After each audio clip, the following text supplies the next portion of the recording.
Okay, so tonight we're going to talk about something a little darker than your usual fairy tales. We're diving deep into the grim reality of medieval kings and the dynasties that seemed, well, utterly cursed. Forget the shining armor and noble quests you see in movies. The truth was often a brutal, treacherous path paved with paranoia, assassination, and an unnerving streak of bad luck that followed certain royal lines like a shadow. You're about to step into a world where power was everything, and keeping it could cost you your sanity, your family, or your head. Before we get too deep, do me a favor, like this video, subscribe if you haven't already, and drop your location and the current time in the comments. I love seeing where you're all listening from. Alright, find that cozy spot, pull your blanket a little tighter, and let the whispers of ancient curses drift you back in time. Imagine, if you will, the biting chill of a Parisian autumn wind, not the crisp, invigorating air you might feel on a modern October morning, but a damp, penetrating cold that seems to seep into your very bones. A cold that tells you winter is not just coming, but is already gnawing at the edges of life. You stand in your mind's eye, not in your comfortable room, but on a cobbled street, the air thick with the smell of wood smoke, damp earth, and something else, something metallic and acrid like fear. It is the early 14th century, specifically the year 1307, and the city hums with an unnerving tension. You can feel it in the whispers that ripple through the market stalls, in the furtive glances of the merchants, in the way the guards in their worn leather and steel seem to hold their spears a little tighter. This isn't just another Friday in Paris. This is the eve of a cataclysm, a moment when a powerful king, Philip V of France, known as Philip the Fair for his striking looks, but the Iron King for his ruthless will, is about to make a decision that will ripple through centuries, perhaps even drawing a dark curse down upon his own bloodline. You'd think a king, especially one as dominant as Philip, would be unassailable, wouldn't you? He's broken the power of the Pope, centralized the fractured feudal system, and expanded his realm. But even kings, especially kings, are plagued by debt. The coffers are empty, drained by wars with England and Flanders and his lavish court. He needs money, and he needs it desperately. And that's where the Knights Templar come in. You might know them from romanticized tales, valiant crusaders in white mantles with red crosses, defenders of the Holy Land. But in Philip's time, they're something else entirely.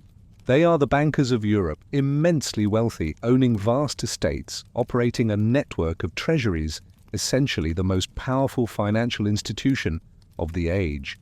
They answer only to the Pope, not to any king. And that, for Philip, is a problem he intends to solve. You can almost taste the fear in the air as the sun begins to set on that Thursday, October 12th.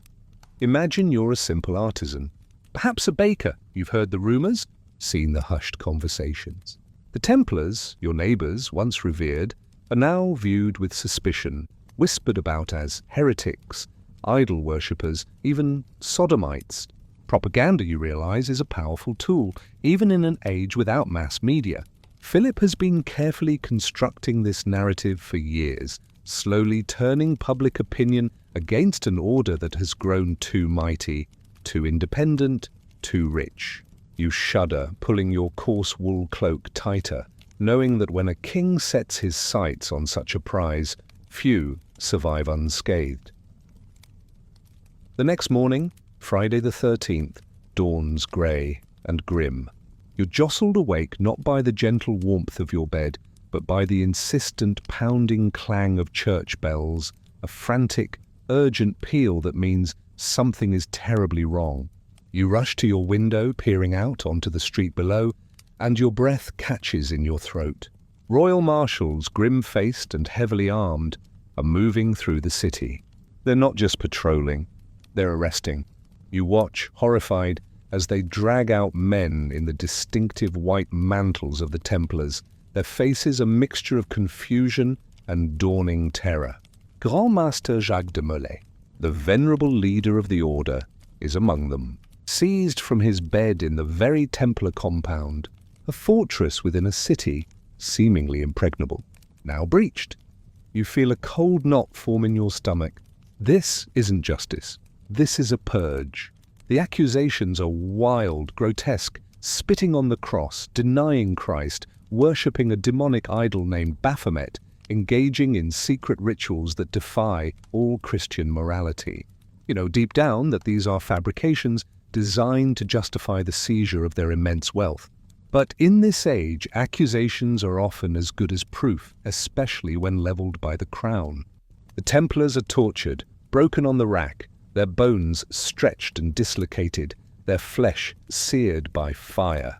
You hear the distant screams carried on the wind, and you try to block them out, but they pierce the thin walls of your home, echoing in your mind.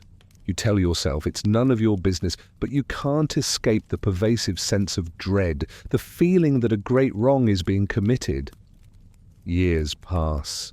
You witness the public auto da fe, the acts of faith, where Templars, broken in spirit and body, are forced to confess their heresies before throngs of people.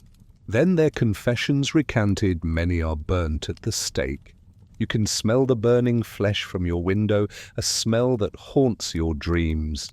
The air is thick with the scent of human sacrifice, not to any god, but to the avarice of a king. The crowds, initially horrified, eventually become accustomed to the gruesome spectacle, their cries of "heretic" growing louder, fueled by fear and the pervasive narrative. Finally, in March of 1314, Grand Master Jacques de Molay, along with Geoffrey de Charny, preceptor of Normandy, are led to their execution. You find yourself drawn to the banks of the Seine, standing amidst a silent, morbid crowd. The two men, old and frail from years of imprisonment and torture, are tied to posts on a small island in the river. The faggots are piled high, the torches lit. You can feel the heat on your face, the roar of the flames as they begin to lick at the dry wood.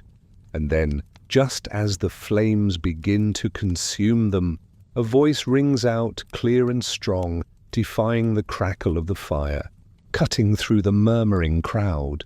It is de Molay's voice. He is not begging for mercy, not screaming in pain, but delivering a prophecy, a curse. He cries out, his voice hoarse but filled with an unwavering conviction, "Pope Clement! King Philip! Before a year is out, I will summon you before the tribunal of God. Cursed be you both to the 13th generation of your kin." You shiver despite the heat of the pyre. The words hang in the air, chilling everyone present to the bone. This isn't just a dying man's angry outburst.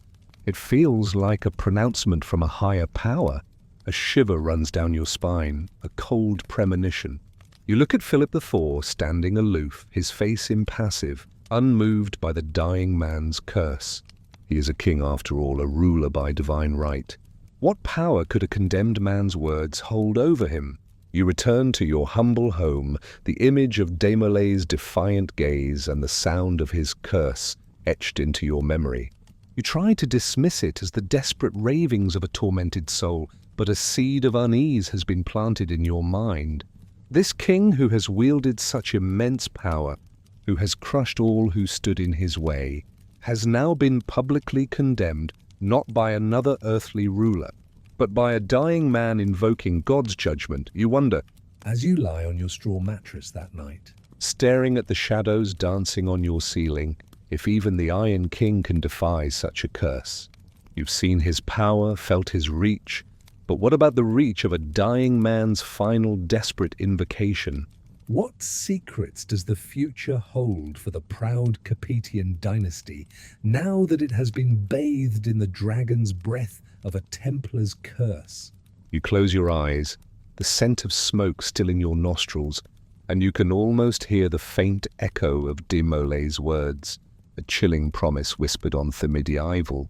Wind! You've barely had time to recover from the unsettling spectre of de Molay's curse when the court of King Philip IV is plunged into a scandal that feels like the first tremor of an earthquake, shaking the very foundations of the Capetian dynasty.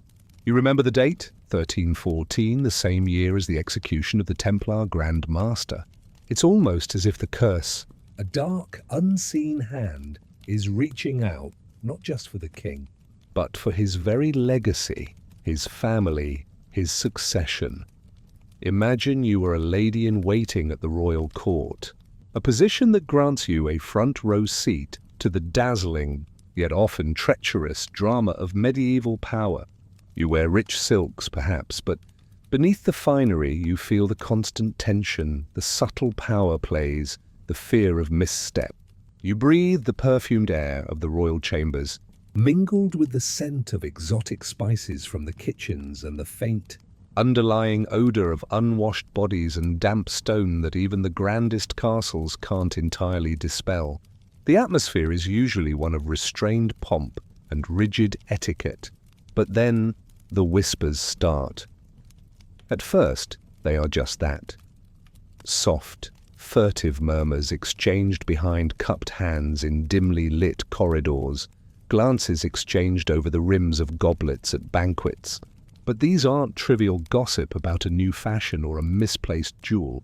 These whispers are about the princesses, the daughters-in-law of the Iron King himself. You hear names: Margaret of Burgundy, Blanche of Burgundy, Joan II of Navarre.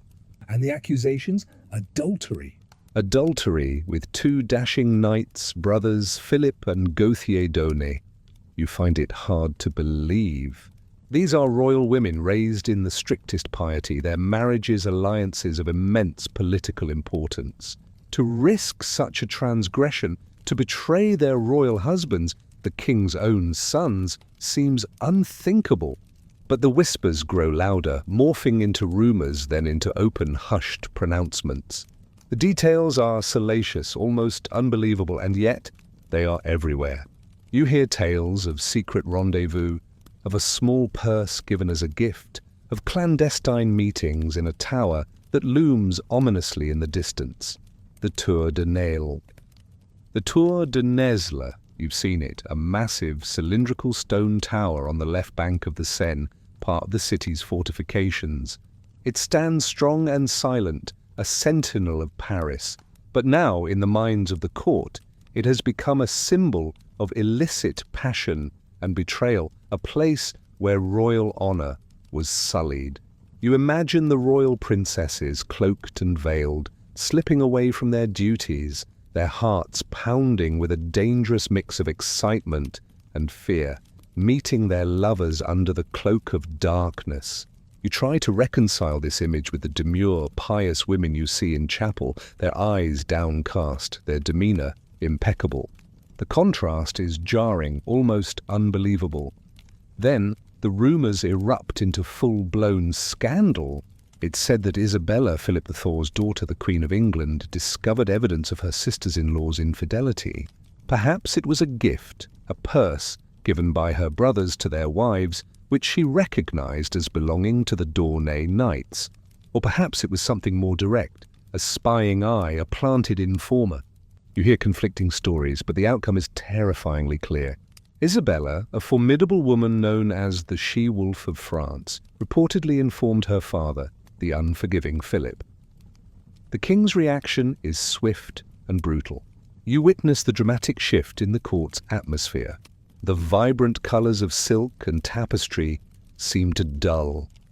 The laughter in the great hall dies away, replaced by a suffocating silence. The air is thick with palpable fear. Philip is enraged, his formidable wrath unleashed. You've seen his anger before, cold and calculated, but this is different. This is a personal affront, a blow to his family's honor, a potential threat to the very succession of his dynasty. The two d'Aulnay brothers are arrested. You hear the accounts of their interrogation, how they were tortured, subjected to unthinkable agonies. Under duress they confess, implicating Margaret and Blanche, two of the king's daughters-in-law. Joan, the third daughter-in-law, wife of Philip's second son, Philip, Duke of Poitiers, is also implicated, though perhaps less directly. The details are grim, the confessions coerced under unimaginable pain. You wonder, could anyone withstand such torment without confessing to anything true or false? The fate of the knights is horrific. You don't witness it directly, few would dare, but you hear the chilling accounts. They are tried for treason and sacrilege, not just adultery. Their punishment is designed to be a public spectacle, a brutal warning to anyone who would dare to dishonor the crown. They are flayed alive, their skin ripped from their bodies, their genitals removed, then drawn and quartered, their broken bodies left to rot on the gibbet. The sheer barbarity of it sends shivers down your spine, a visceral reminder of the unforgiving nature of medieval justice when royal honor is at stake. You try to imagine the agony, the prolonged terror, the ultimate degradation, and you feel a profound nausea rising within you. Your modern sensibilities recoil, aghast at the savagery, a stark contrast to the comfortable, sanitized world you now inhabit. Then come the royal women. Margaret and Blanche are found guilty. You see them, or rather, you glimpse them, their former beauty marred by fear and shame. Their heads are shaved, a public humiliation, and they are imprisoned in the infamous Chateau Gaillard, a formidable fortress on a high cliff overlooking the Seine. Imagine the cold, damp stone walls, the endless empty hours, the knowledge that your fate is sealed, your life utterly ruined. Margaret, wife of Louis the Hax, the king's eldest son, is considered the most culpable. Her potential children would have been direct heirs to the throne, and her infidelity casts a dark shadow over the legitimacy of any future offspring, threatening the very bloodline. Joan, wife of Philip, Duke of Poitiers, is eventually acquitted, perhaps due to her family's political influence, or perhaps because her involvement was less certain. She is allowed to return to her husband, but the stain of suspicion will forever cling to her name. You observe Philip IV in the aftermath, his face etched with grim satisfaction, but also with a profound weariness. He has dealt with the immediate threat, but the damage to his dynasty's reputation, to the perceived purity of his bloodline, is immense. This is not just a family scandal. It's a national crisis, a blow to the divine right of kings. The moral authority of the crown, so carefully constructed, is tarnished. And then the curse seems to strike again with a swift and chilling precision. In November of 1314, just months after the Dornay brothers' gruesome execution and the princess's imprisonment, King Philip IV, the Iron King, dies suddenly. You hear the news carried by breathless messengers through the city, and a cold dread grips your heart. He collapses after a hunting accident, suffering a stroke. Was it a coincidence? Or was it the chilling fulfillment of Jacques de Molay's dying curse, calling the king before the tribunal of God within a year? You can't shake the feeling that the Templars' final words are resonating, a dark echo in the halls of power. His eldest son, Louis the Fine, takes the throne. He is known as the Quarreller, and his reign is destined to be short and troubled. You watch as the crown passes to him, a heavy, ill-fitting burden. His first act is to deal with his imprisoned wife, Margaret. He needs an undisputed heir, and a queen convicted of adultery is a political liability, her children, if any, illegitimate in the eyes of the realm. Margaret dies in her confinement at Chateau Gaillard in April 1315 under mysterious circumstances. Some whisper it was illness, others a more sinister cause, perhaps at her husband's command, to clear the path for a new, legitimate queen. You imagine her final moments, alone in a cold stone cell, the last remnants of her royal life stripped away, a tragic figure caught in the brutal currents of power and betrayal. The Tour de Nesle affair, and the swift, almost supernatural deaths that followed, leave you with an unsettling conviction. It's not just bad luck.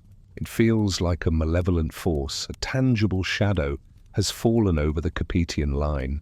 The very year of the Templars' curse, the king dies, his daughters-in-law imprisoned, and one dead.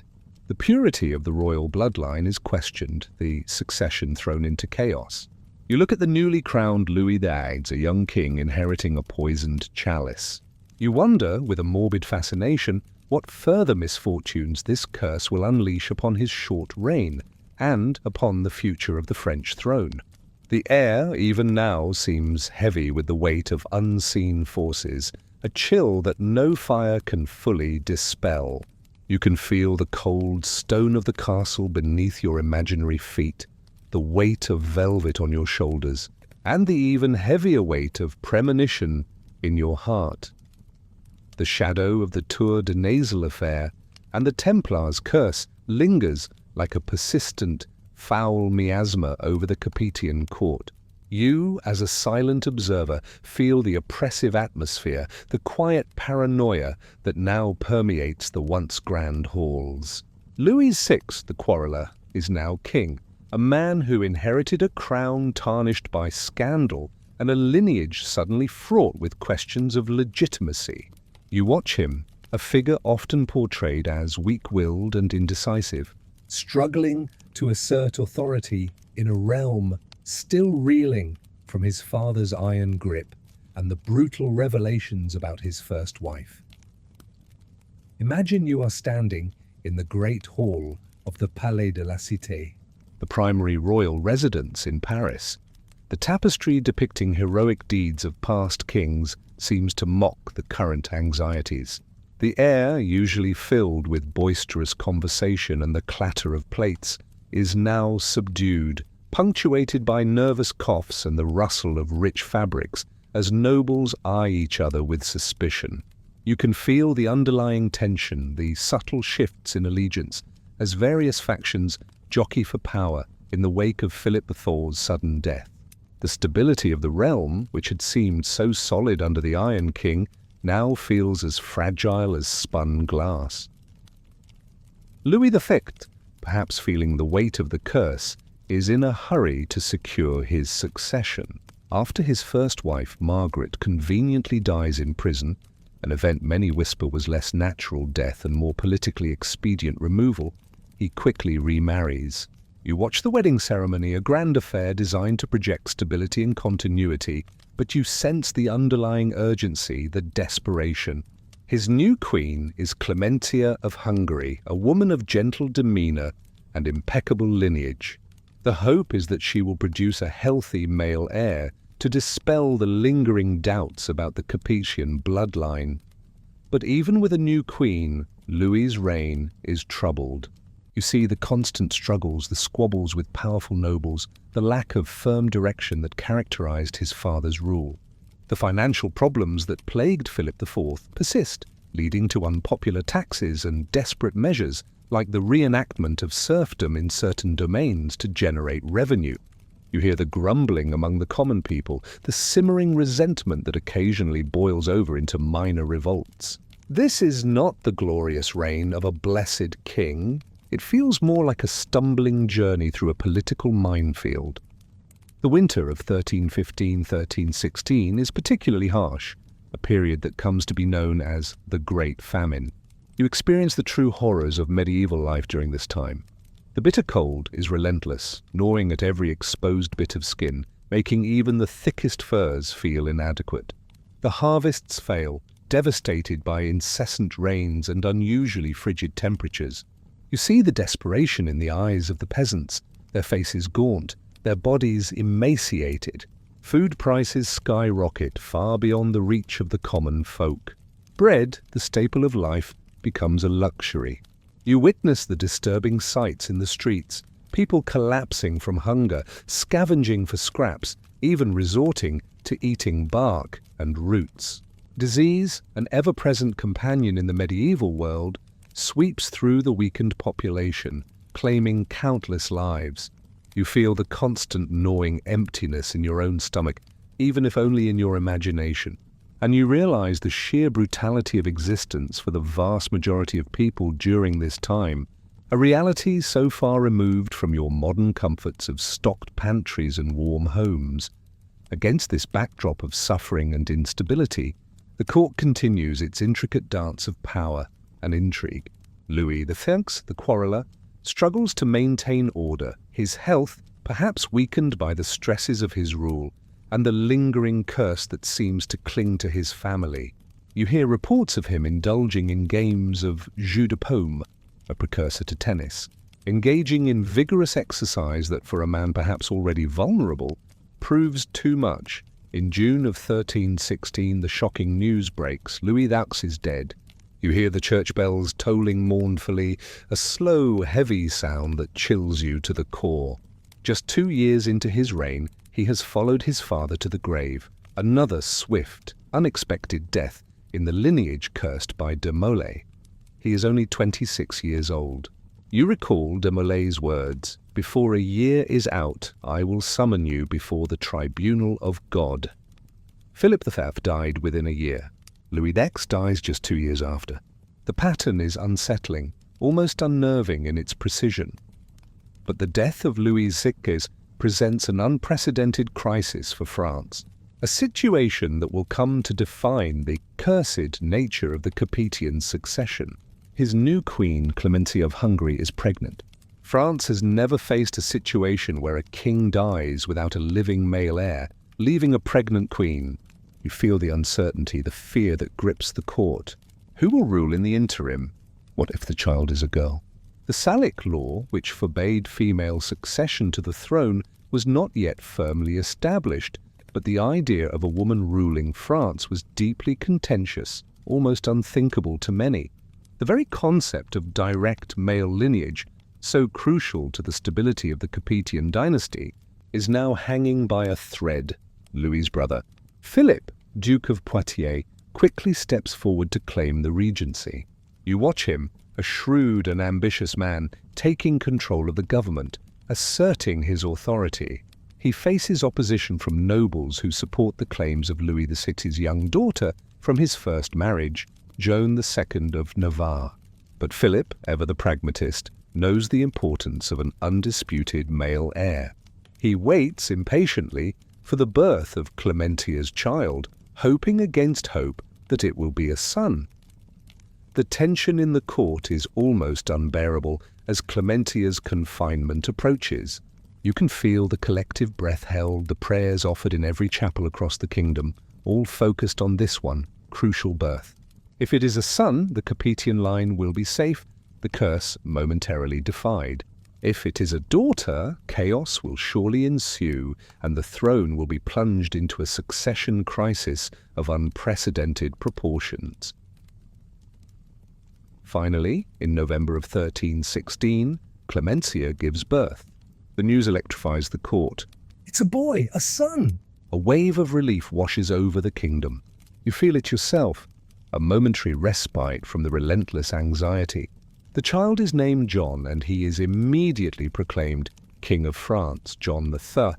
He is the first and only king of France to be born as king, literally inheriting the throne from the moment of his birth. A new era, it seems, has begun. The curse has been broken, or so everyone hopes, but this is a dynasty under a curse, and fate, or perhaps de Molay's malevolent spirit, has a cruel twist in store. You listen, incredulous and heartbroken, as the news spreads with chilling speed. King John I of the posthumous has died. He lived for only 5 days. 5 days, a king for less than a week. You try to grasp the enormity of it, the sheer, devastating irony. The male heir, so desperately awaited, so vital for the stability of the realm, arrived only to vanish almost immediately. It's as if the crown itself is rejecting its wearers, or a darker force is snatching them away. A profound sense of despair settles over the court. The kingdom is left with no living male heir to Louis VI. All eyes now turn to Philip, Duke of Poitiers, the late king's younger brother. He is regent, a powerful figure, and now, arguably, the closest male heir. But there is Joan, Louis XI's daughter, from his first disgraced marriage. Her legitimacy is still questioned due to the Tour de Nesle scandal, but her supporters are vocal. Philip acts decisively. He invokes a pragmatic interpretation of succession. A woman cannot succeed to the throne of France.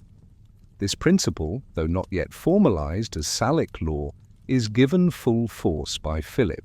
He gathers support, ensures his position, and then, without further delay, has himself crowned King Philip V of France. You witness his coronation, a somber affair, devoid of the exuberant joy that should accompany the anointing of a new monarch. The air is thick with unresolved questions, with the ghosts of two quickly departed kings, and with the palpable sense of a dynasty struggling against an invisible, relentless adversary. You look at Philip 50, a man who has seized the crown through determination and cunning, amidst a succession crisis fueled by tragedy. He wears the crown, but you can see the weight of it, the almost desperate resolve in his eyes. He is the Tall, a physically imposing figure, but even he cannot escape the shadow of the curse. The Capetian line has now seen three kings in rapid succession, Philip the Thorpe, Louis the Fix, and the infant John I, all dying unexpectedly, all within the span of 7 years since de Molay's curse. Each death is a fresh blow, each a chilling echo of the Templar's final words. You wonder how long Philip V will reign, and what further misfortunes the cursed crown holds in store for him. The feeling of unease persists, a cold tremor in the heart of France. You lie in your imaginary bed, the weight of history pressing down on you, the whispers of the past more real than the silence of your own room. You are now in the court of Philip V, the Tall, a king who ascended to the throne amidst tragedy and constitutional uncertainty. The crown rests uneasily on his head, the lingering scent of funeral shrouds and the faint echo of a Templar's curse still clinging to the fabric of power. You observe him, a man who consolidated his rule with determination, but who cannot escape the spectre of his predecessors' swift departures. The air in the royal chambers, despite the warmth of roaring fires, feels perpetually cool. A chill of premonition. Imagine you are a chronicler, pen in hand, parchment unfurled, diligently recording the events of a reign that you suspect will also be marked by the relentless shadow that seems to follow the Capetian line. You sit in a quiet corner, observing the movements of courtiers, the pronouncements of the king, the subtle signs of stress that betray the outward facade of royal invincibility. Philip V is a more capable ruler than his elder brother Louis VI. He attempts to reform the administration, standardize weights and measures, and strengthen royal authority. He is intelligent, pragmatic, and politically astute. He tries to bring stability back to a kingdom rattled by famine, scandal, and rapid succession changes. You note his efforts, the countless hours spent in council, the decrees issued, the careful management of rebellious nobles. He is a king who wants to leave a lasting mark, to restore the grandeur of his father's reign without inheriting his father's fate. But beneath the veneer of competence, you can detect the underlying pressure, the anxiety that surely gnaws at him. Every cough, every ache, every unseasonable chill must bring with it the fear that he, too, is marked by the curse that claimed his father and his brother. His biggest concern, you realize, is the continuation of his line. He has several daughters with his wife, Joan II of Navarre, the very same Joan who was acquitted in the Tour de Nesle affair, a testament to her political resilience and good fortune. But what he desperately needs, what the kingdom demands, is a son, a male heir to solidify the succession, to put to rest the ghost of John III, the king who lived for only 5 days. You see the unspoken tension in the eyes of the Queen, the quiet prayers offered for a male child to break the cycle of uncertain succession. The years pass. Philip V reigns for 6 years, a longer tenure than his ill-fated brother, but still a short one compared to the long reigns of some of his Capetian ancestors. You record the political maneuvers, the legislative reforms, the slow, arduous work of governance in a medieval kingdom. You also note the recurring theme of illness and misfortune that seems to plague the royal family. You hear whispers of maladies sweeping through the court, claiming courtiers and servants, always just a little too close to the royal family for comfort. The Great Famine of 1315-1317, which began during Louis VI's reign, continues to devastate parts of France, leaving widespread suffering and a pervasive sense of divine displeasure. You feel the cold grip of hunger yourself, if only in your imagination, and the ever-present threat of disease in a world without modern medicine. Then, in late 1321, Philip V falls ill. You watch helpless as the news spreads through the court. It starts subtly, a cough, a fever, then it rapidly worsens. The royal physicians, with their limited knowledge and crude remedies, are powerless. You see their worried faces, their desperate consultations, but their poultices and potions do nothing to stem the tide of the king's decline. The prayers intensify in the royal chapel, fervent pleas for divine intervention, but they seem to fall on deaf ears. The illness is sudden, severe, and relentless. It mirrors the abrupt deaths of his father and brother. You recall de Molay's curse to the 13th generation. It is still active, still claiming victims. Philip V, like his father, dies suddenly in January of 1322 at the young age of 28. Just 6 years after ascending the throne, another Capetian king is gone, leaving behind no living male heir. You put down your quill, your hand trembling. This is no mere coincidence. This is a pattern, a chilling testament to the power of a dying man's anathema. The scene of his death is one of profound sorrow and desperate fear. You imagine the hushed chambers, the flickering candlelight casting long, dancing shadows on the solemn faces of the attendants. The Queen, Joan, is grief-stricken, but also consumed by the fresh wave of anxiety that sweeps over her and the entire kingdom. Who will rule now? Once again, the throne is left without a direct male heir. Philip V left behind only daughters, and once again, the principle of male succession, implicitly reinforced by Philip V himself, is called upon. All eyes turn to the youngest and last surviving son of Philip IV, Charles, Count of La Marche. You observe Charles, now the last hope of the direct Capetian line, as he steps into this unenviable position. He is a more reserved figure than his brothers, perhaps less ambitious, but now thrust onto the center stage by the relentless march of fate and death. He quickly asserts his claim, supported by the very precedents established by his deceased brother. The Salic law, though not explicitly written until later, is now firmly entrenched as the operational principle of French succession. No woman can inherit the crown. This ensures that the daughters of Philip V are bypassed, and the crown passes to Charles. You witness his coronation, the third such ceremony you have seen in less than a decade. The weight of the crown, you realize, is not merely symbolic. It is a literal burden seemingly cursed to bring early death to its wearers. Charles IV or the Fair becomes king, a name that echoes his father's epithet. But you wonder if he will share his father's iron will or his father's sudden end. He is now the last hope, the final direct male descendant of Philip IV's line. The pressure on him to produce a male heir is immense, almost suffocating. Charles IV's reign begins with the usual royal duties, administrative reforms, and military engagements. You follow his efforts to restore order and stability, to project an image of strength and continuity. He is described as a good-looking man, cultured and pious, but perhaps lacking the fierce drive of his father. He rules for 6 years, mirroring the length of his brother Philip's reign. You see him navigate the treacherous waters of medieval politics, dealing with rebellions in the south and continued conflicts with England. Like his brothers, Charles IV is plagued by the constant need for a male heir.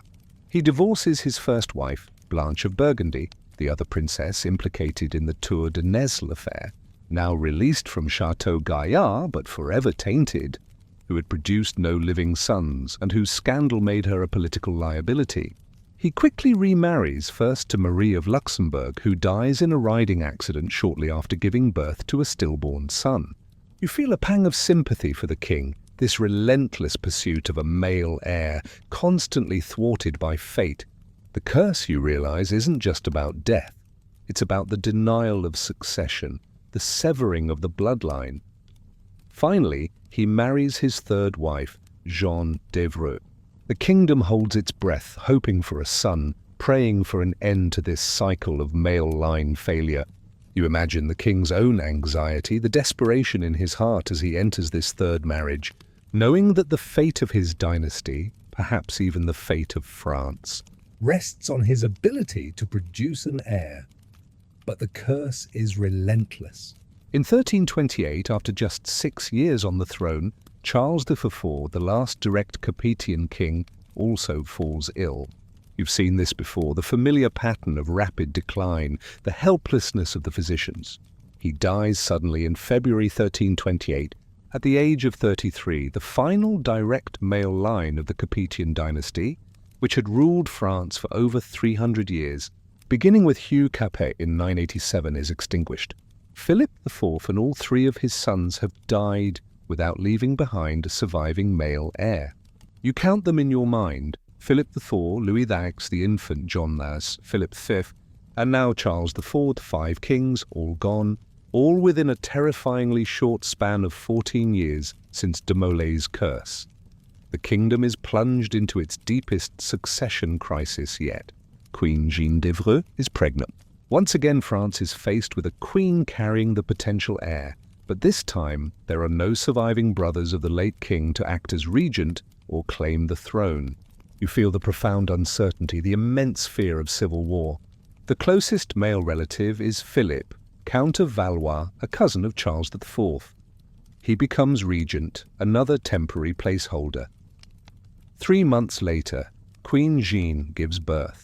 You and the entire kingdom wait with bated breath. Is it a boy? Will the curse finally be broken, the direct Capetian line miraculously restored? But no, it is a girl named Blanche. The hope, the desperate hope, shatters into 1,000,000 pieces. The direct line of the Capetians, the dynasty that had seemed eternal, is definitively over. The curse of the Templar, it seems, has been fulfilled in its most devastating form. Not just the deaths of kings, but the extermination of their male lineage. You feel a profound sense of closure, but also of dread. The long, glorious reign of the direct Capetians has ended in a flurry of untimely deaths and a tragic absence of male heirs, all within the shadow of that ancient curse. The crown now passes to Philip VI, the first of the House of Valois. But you wonder, as you close your imaginary chronicle, if the curse has truly spent its fury, or if it will simply transfer its dark attention to the new dynasty, clinging to the French throne like a malevolent spirit, forever whispering of betrayal, usurpation, and the brutal cost of power. You pull your blanket tighter, the chilling echoes of a long-dead Templar's words, a haunting lullaby in your mind. You are now in the late 14th century, more than 60 years after the direct Capetian line sputtered out, giving way to the House of Valois. The French throne, you might think, has escaped the immediate clutches of de Molay's curse, but the shadow of instability, of tragedy, still clings to it. The 100 Years' War, a brutal, seemingly unending conflict with England, has already begun, tearing France apart, sowing widespread death and destruction. This isn't the swift, sudden deaths of the earlier kings. This is a slow, agonizing bleed for the entire nation.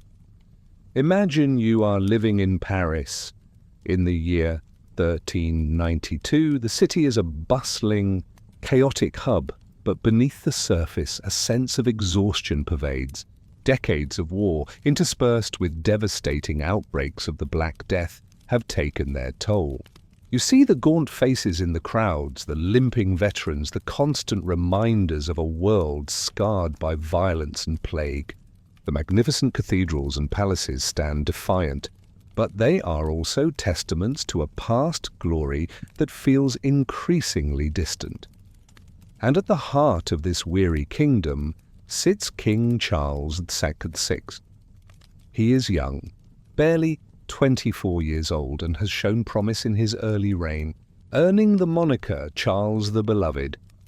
You might have even felt a flicker of hope, a sense that this king could finally steer France out of its endless conflict and back into prosperity. But then, everything changes. The year is 1392. Charles VI is campaigning in Brittany, leading his troops through a thick, oppressive forest near Le Mans. The summer heat is stifling, the air heavy and humid, full of the buzzing of insects and the scent of damp earth and decaying leaves.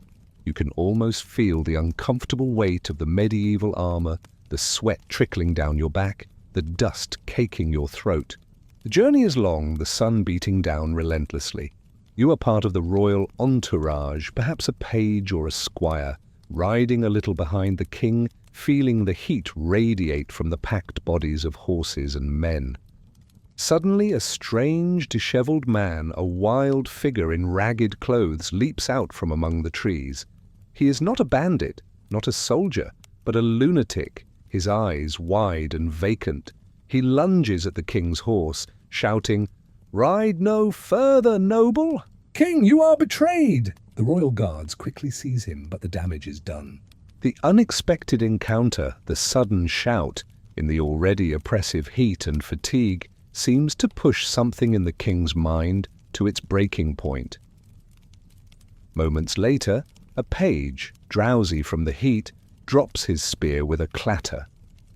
The metallic clang echoes sharply through the tense silence of the forest. And that's it. That's all it takes. Charles VI, already unsettled by the madman's warning, suddenly snaps. His eyes blaze with an unnatural light. He draws his sword and, screaming, "Forward against the traitors!" he attacks his own men, slashing indiscriminately at his bewildered guards, his loyal knights, even his own brother, Louis, Duke of Orleans. You witness the terrifying spectacle, your heart pounding in your chest. The king, your king, is no longer rational. He is a raving madman, striking down his own subjects, his face contorted into a mask of pure terror and rage. The chaos is absolute. Knights scramble to disarm him, carefully, fearfully, trying not to hurt their anointed sovereign, while protecting themselves. You see the blood, the confusion, the sheer horror on the faces of the nobles. This is not war. This is a nightmare unfolding before your very eyes. They finally manage to restrain him, but not before he has killed several of his own men. The king is completely disoriented, unable to recognize anyone, not even himself. He has suffered a complete mental breakdown. This isn't just a moment of stress, it's a profound, terrifying shift. When he finally comes out of this first seizure, he has no memory of the event. But this isn't an isolated incident. This fit of madness, as it comes to be known, is just the beginning. Charles VI will suffer from recurrent bouts of mental illness for the rest of his life. You watch, horrified, as your once promising king descends into a world of delusion and incapacitation. Sometimes he believes he is made of glass, fragile and brittle, terrified that he will shatter into 1,000 pieces if anyone touches him. Other times he forgets his own name, fails to recognize his wife, Isabeau of Bavaria, or his children. He refuses to bathe, his clothes become ragged and filthy, his beard and hair matted. He wanders the palace halls, a pathetic, haunted figure, a stark contrast to the regal image expected of a monarch. You feel a profound pity for him, for the king trapped within his own mind, but you also feel the cold, hard reality of what this means for France. A king who cannot rule is a kingdom adrift. You see the Queen, Isabeau, trying to manage, but she is often reviled by the populace, accused of extravagance and infidelity. You witness the bitter power struggles that erupt among the powerful nobles, most notably between the king's brother, Louis of Orleans, and his uncle, Philip the Bold, Duke of Burgundy. These feuding factions, the Armagnacs and the Burgundians, will tear France apart even more savagely than the war with England. You remember the Bal des Ardents, the Ball of the Burning Men, in 1393, just a year after the first major fit. It's a lavish, ill-conceived masked ball where Charles and 5 nobles dress as wild men in costumes made of linen soaked in resin, covered in flax. It's meant to be a moment of levity, a distraction from the king's recurring madness, but it turns into a horrific tragedy. You are there, in the crowded hall, the air thick with the scent of wine, perfumes, and human bodies. A torch, carelessly, handled by the king's brother, Louis of Orléans, ignites one of the costumes. In moments the fire spreads. 4 of the wild men burn to death, screaming in agony. Charles is saved by his aunt, the Duchess of Berry, who quickly wraps him in her voluminous gown. You witness the horrifying spectacle, the shrieks of the burning men, the panic in the hall, the smell of charred flesh filling your nostrils. It's a grotesque echo of the Templar pyres, a chilling reminder of the proximity of death and disaster to the French throne. This incident only deepens the sense of a cursed reign, of a kingdom under divine displeasure. The king's madness, the internal feuds, the ongoing war, it all coalesces into a profound sense of doom. You see the effects on the common people. Taxation is heavy, law and order frequently break down, and the country becomes a patchwork of warring factions, each claiming to act in the king's name. You live in constant fear of raids, of pillaging soldiers, of starvation. Your modern life, with its stability and security, seems an almost unimaginable paradise compared to this brutal reality. The ongoing 100 Years' War escalates with the king's incapacitation. The English, under a formidable new king, Henry V, see their opportunity. You remember the Battle of Agincourt in 1415, a name that still sends shivers down your spine. You hear the stories, the horrific accounts of French chivalry, vast in numbers, decimated by English longbowmen in the muddy fields. It's a national humiliation, a catastrophe of unimaginable scale. You feel the collective grief, the profound sense of loss for the flower of French nobility slaughtered on that foreign field. The madness of Charles VI, now a permanent fixture of his life, leads to a humiliating political agreement. In 1420, the Treaty of Troyes is signed. You learn the terms with a heavy heart, a sense of national betrayal. It disinherits Charles VI's own son, the Dauphin Charles, later Charles VII, and declares that Henry VI of England will marry Charles VI's daughter, Catherine of Valois, and become regent of France, eventually inheriting the French throne upon Charles VI's death. You grasp the enormity of this. France, the land of Hugh Capet and Philip Augustus, is to be ruled by an English king, effectively losing its independence. You watch as Henry V enters Paris, a triumphant conqueror, and marries Catherine. The city is subdued, silent, a defeated populace witnessing their future being written by a foreign hand.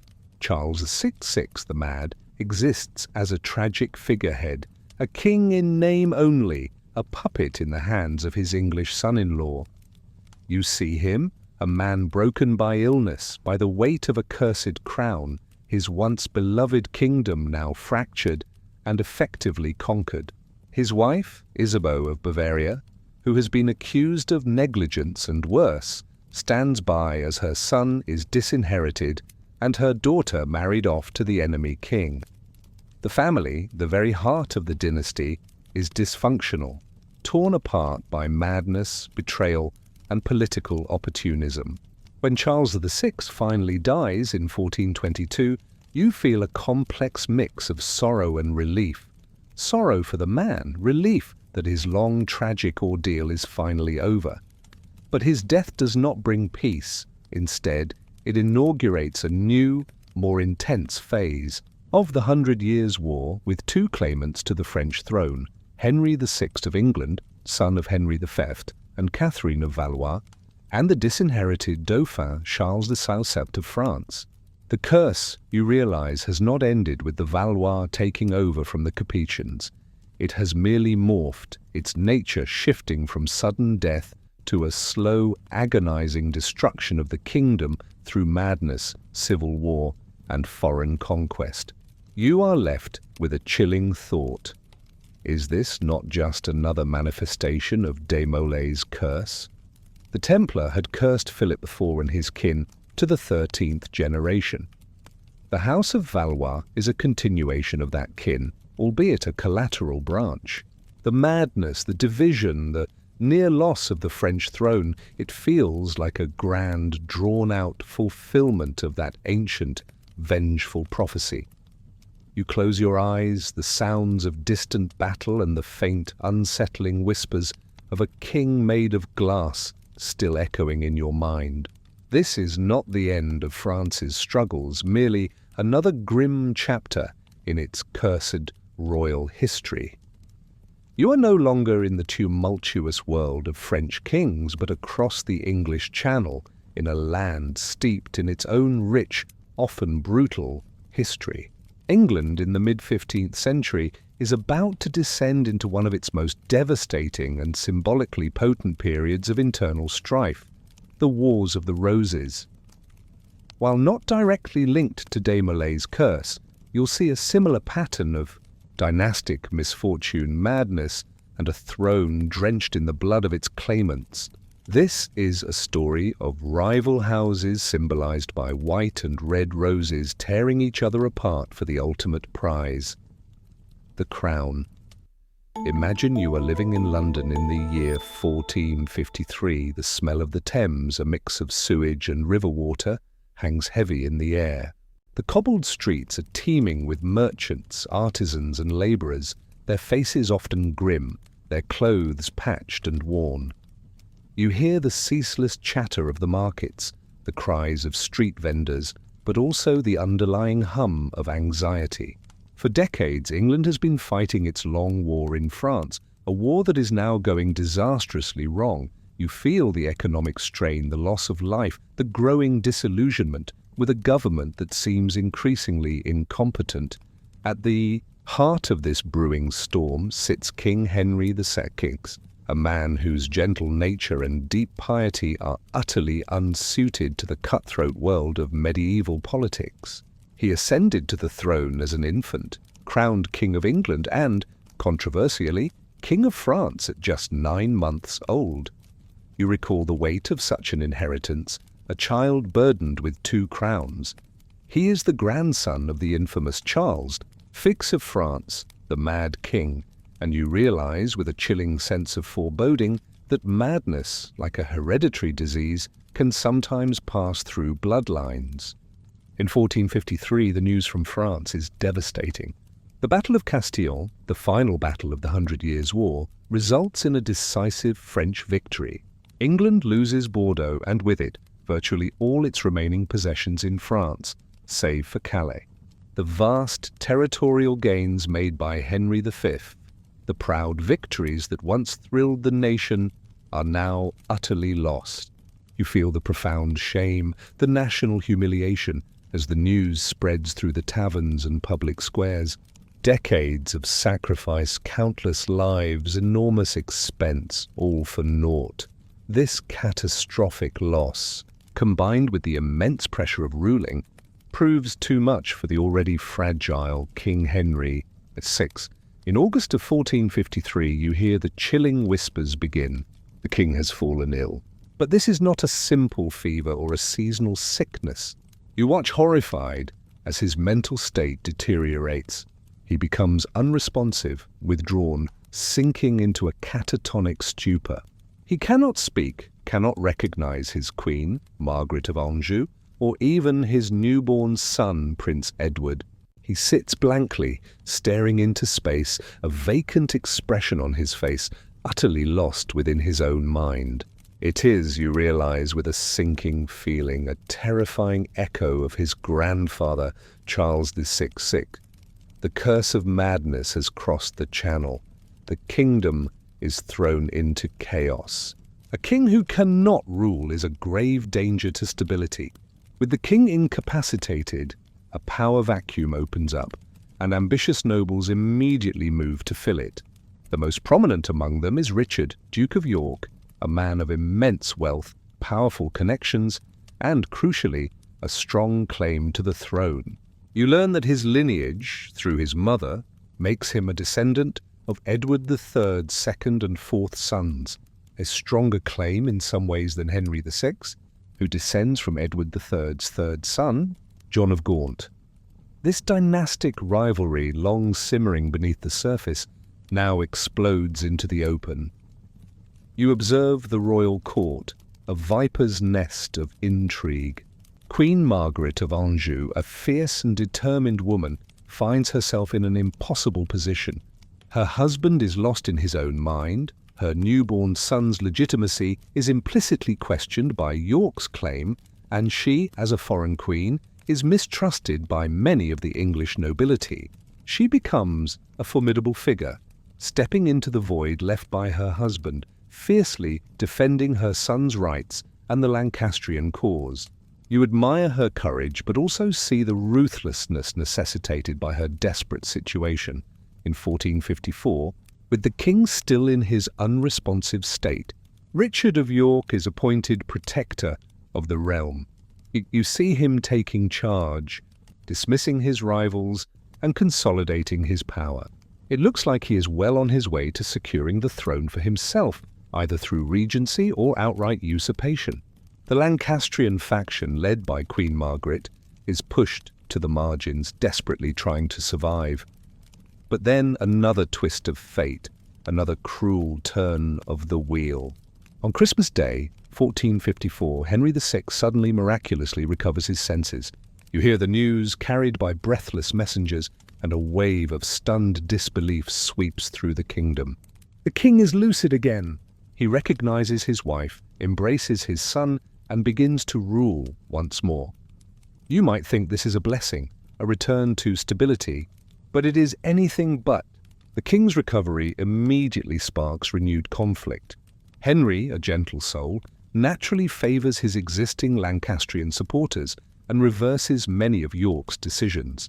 Richard of York is ousted from power, and the powerful noble families, already deeply divided, begin to arm themselves. The brief respite of peace is over. You witness the escalation of tensions. Nobles raise private armies, fortify their castles, and gather their retainers. The English countryside, already ravaged by years of war, now becomes a battleground for internal feuds. The red rose of Lancaster and the white rose of York become rallying cries, symbols of loyalty and hatred. You feel the deep division, the sense of countrymen turning against countrymen, neighbour against neighbour. In May of 1455, the first major battle of the Wars of the Roses erupts, the First Battle of St. Albans. You hear the distant sounds of conflict, the clashing of steel, the shouts of men, the thundering hooves of horses.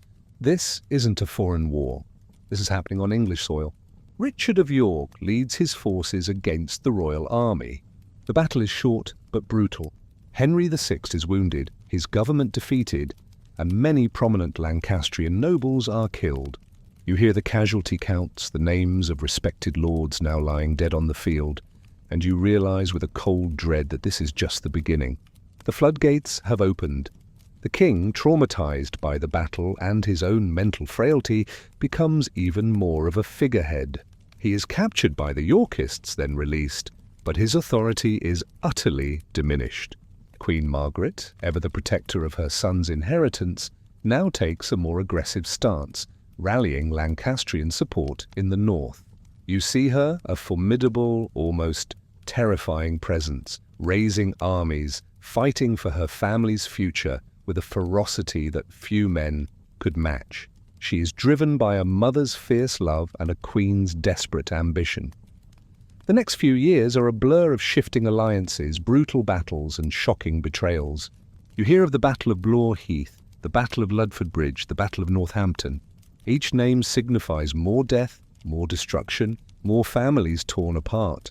You witness the constant fear, the insecurity of life in a kingdom at war with itself. No one is safe. Allegiances can shift overnight, and yesterday's ally can be tomorrow's executioner. You realize how tenuous life was, how easily everything you held dear could be swept away by the ambitions of powerful men. In 1460, Richard of York, emboldened by a series of victories, marches on London and tries to claim the throne outright. He is initially rebuffed by Parliament, who are still unwilling to depose an anointed king. Instead, a compromise is reached, the Act of Accord. Henry VI will remain king for life, but upon his death the crown will pass to Richard of York and his heirs, disinheriting Prince Edward, Henry, and Margaret's son. You can imagine Queen Margaret's fury, her outrage at this blatant attempt to steal her son's birthright. She refuses to accept it. With a massive Lancastrian army, she defeats and kills Richard of York at the Battle of Wakefield in December 1460. His head, adorned with a paper crown, is impaled on the gates of York. You shiver at the sheer barbarity, the ritualistic humiliation of a fallen rival. The conflict is no longer just about power. It's about vengeance, about blood feuds passed down through generations. But York's death does not end the Yorkist cause. His son, Edward, a charismatic and militarily gifted young man, takes up his father's mantle. He wins a decisive victory at the Battle of Towton in 1461, one of the largest and bloodiest battles ever fought on English soil. You hear the gruesome tales, the thousands upon thousands of dead and wounded littering the snowy fields. The sheer scale of the carnage almost unimaginable. Edward IV, the young leader of the Yorkists, marches into London and is proclaimed king. Henry VI, the Mad King, is deposed along with his formidable queen, Margaret, and their son Edward. You watch as a new dynasty, the House of York, takes the throne, a temporary victory in a war that is far from over. Henry VI, the gentle, pious, and deeply unfortunate king, is imprisoned in the Tower of London. You try to imagine his life there, locked away from the world, perhaps finding a strange peace in his confinement, or perhaps in his moments of lucidity, grappling with the crushing reality of his lost kingdom, his shattered family. The curse of madness, the dynastic rivalry, the sheer brutality of the Wars of the Roses. It all seems to coalesce around him, a tragic figure caught in a maelstrom he was utterly incapable of controlling. You close your eyes, the scent of medieval conflict and the cries of battling men filling your mind, and you realize that even a king's piety cannot shield him from the relentless grip of a family's misfortune. The white rose has triumphed, but the thorns of the red rose are still sharp, waiting for their chance to draw blood again. You stand now in the radiant court of King Edward IV, the first Yorkist monarch, who seized the throne from the deposed Henry VI amidst the chaos of the Wars of the Roses.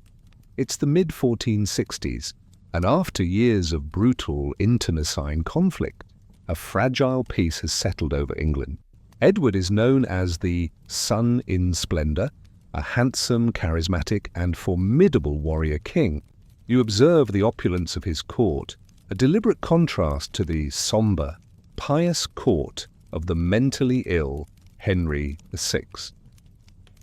The halls of Westminster Palace are once again filled with music, laughter, and dazzling displays of wealth. You smell the rich perfumes, the roasted meats, the fine wines, a palpable sense of triumph and newfound stability. Imagine you are a courtier, dressed in fashionable, if somewhat stiff, velvet and brocade.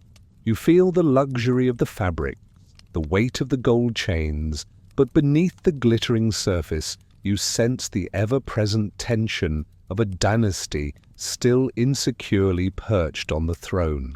Edward V is a conqueror, but he is also a king who sits on a crown won by bloodshed and maintained by fear.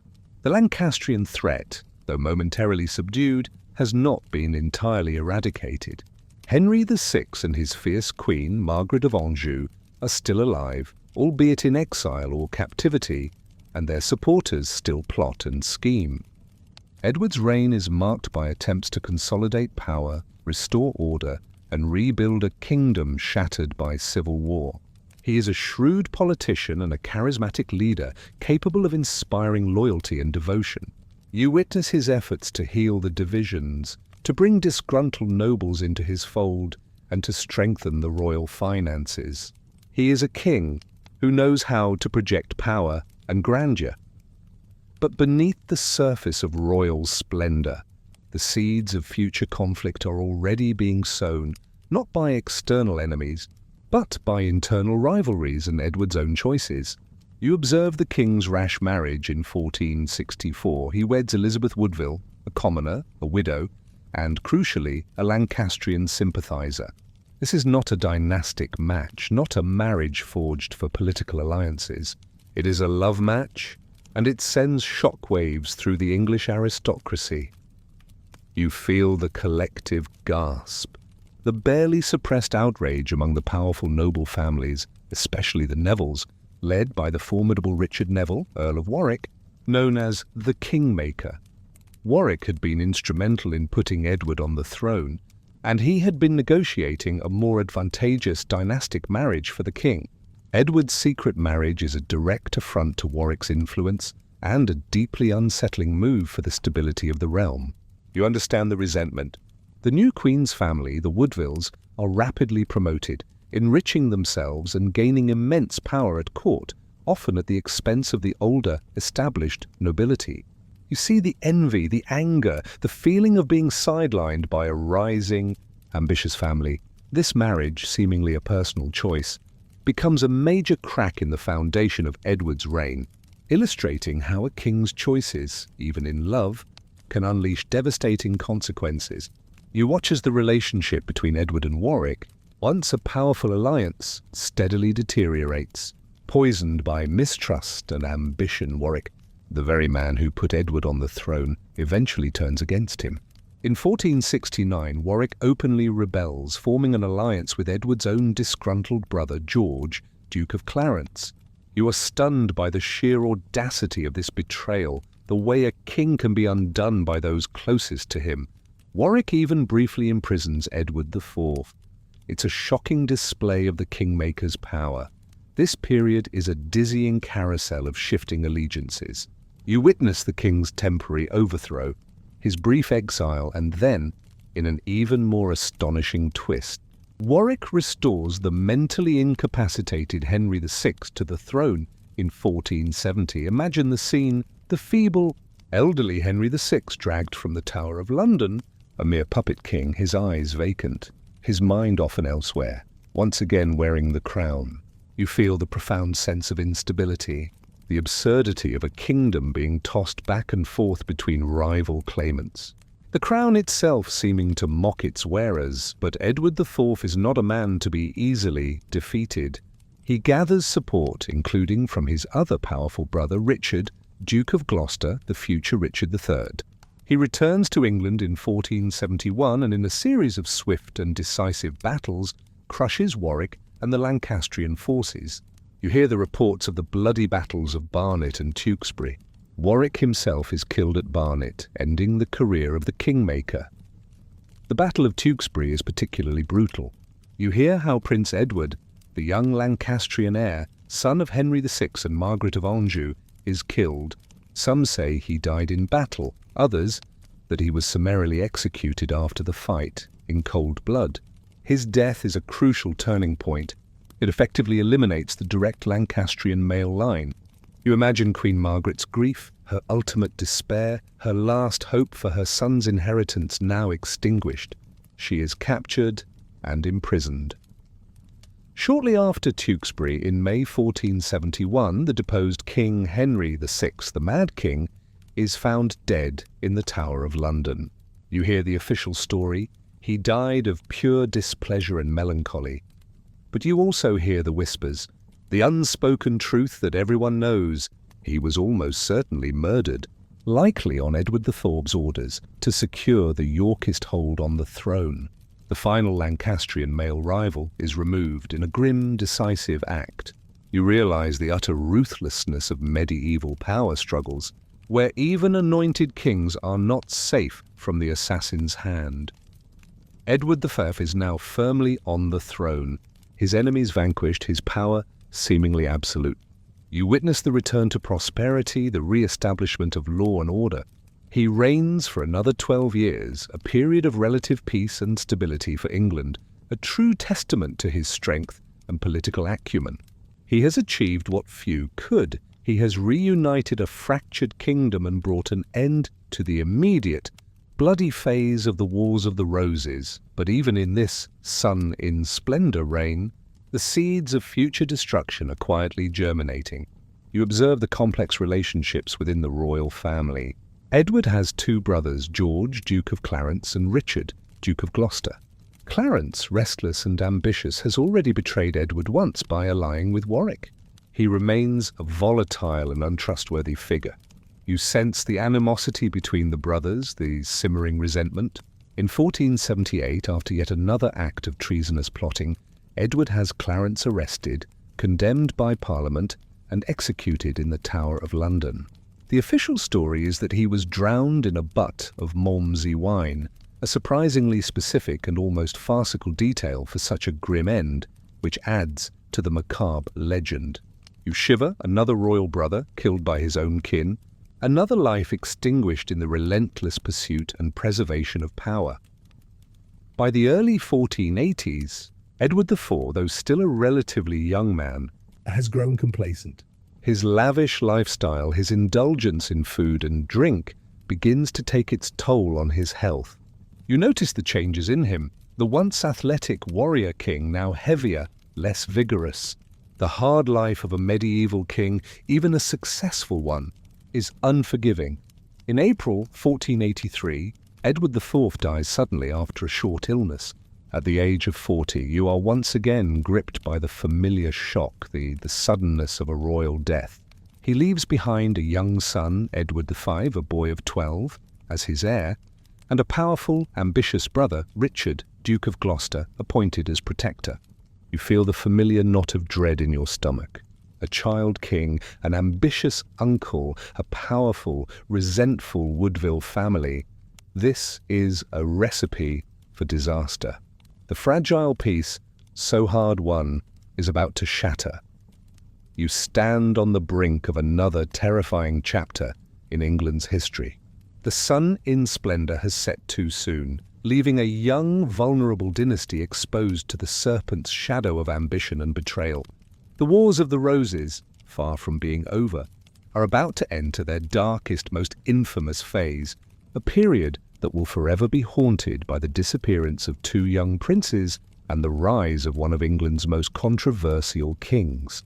You pull your blanket tighter, the whispers of the past reminding you that even in times of seeming triumph, the curse of the crown always finds a way to demand its blood price.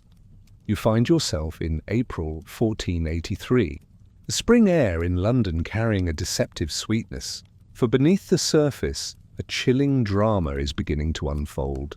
King Edward IV, the sun in splendor, has just died, leaving behind his two young sons, Edward V, a boy of 12, now king, and his younger brother, Richard, Duke of York, aged 9. The kingdom, so recently unified under Edward IV, now hovers on the precipice of another dynastic abyss.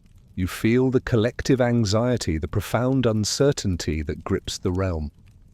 Imagine you are a concerned noble, a man of some influence witnessing the unfolding events with growing dread. You understand the precarious position of a child king in medieval England. It's a formula for instability, inviting power struggles and ambitious regents.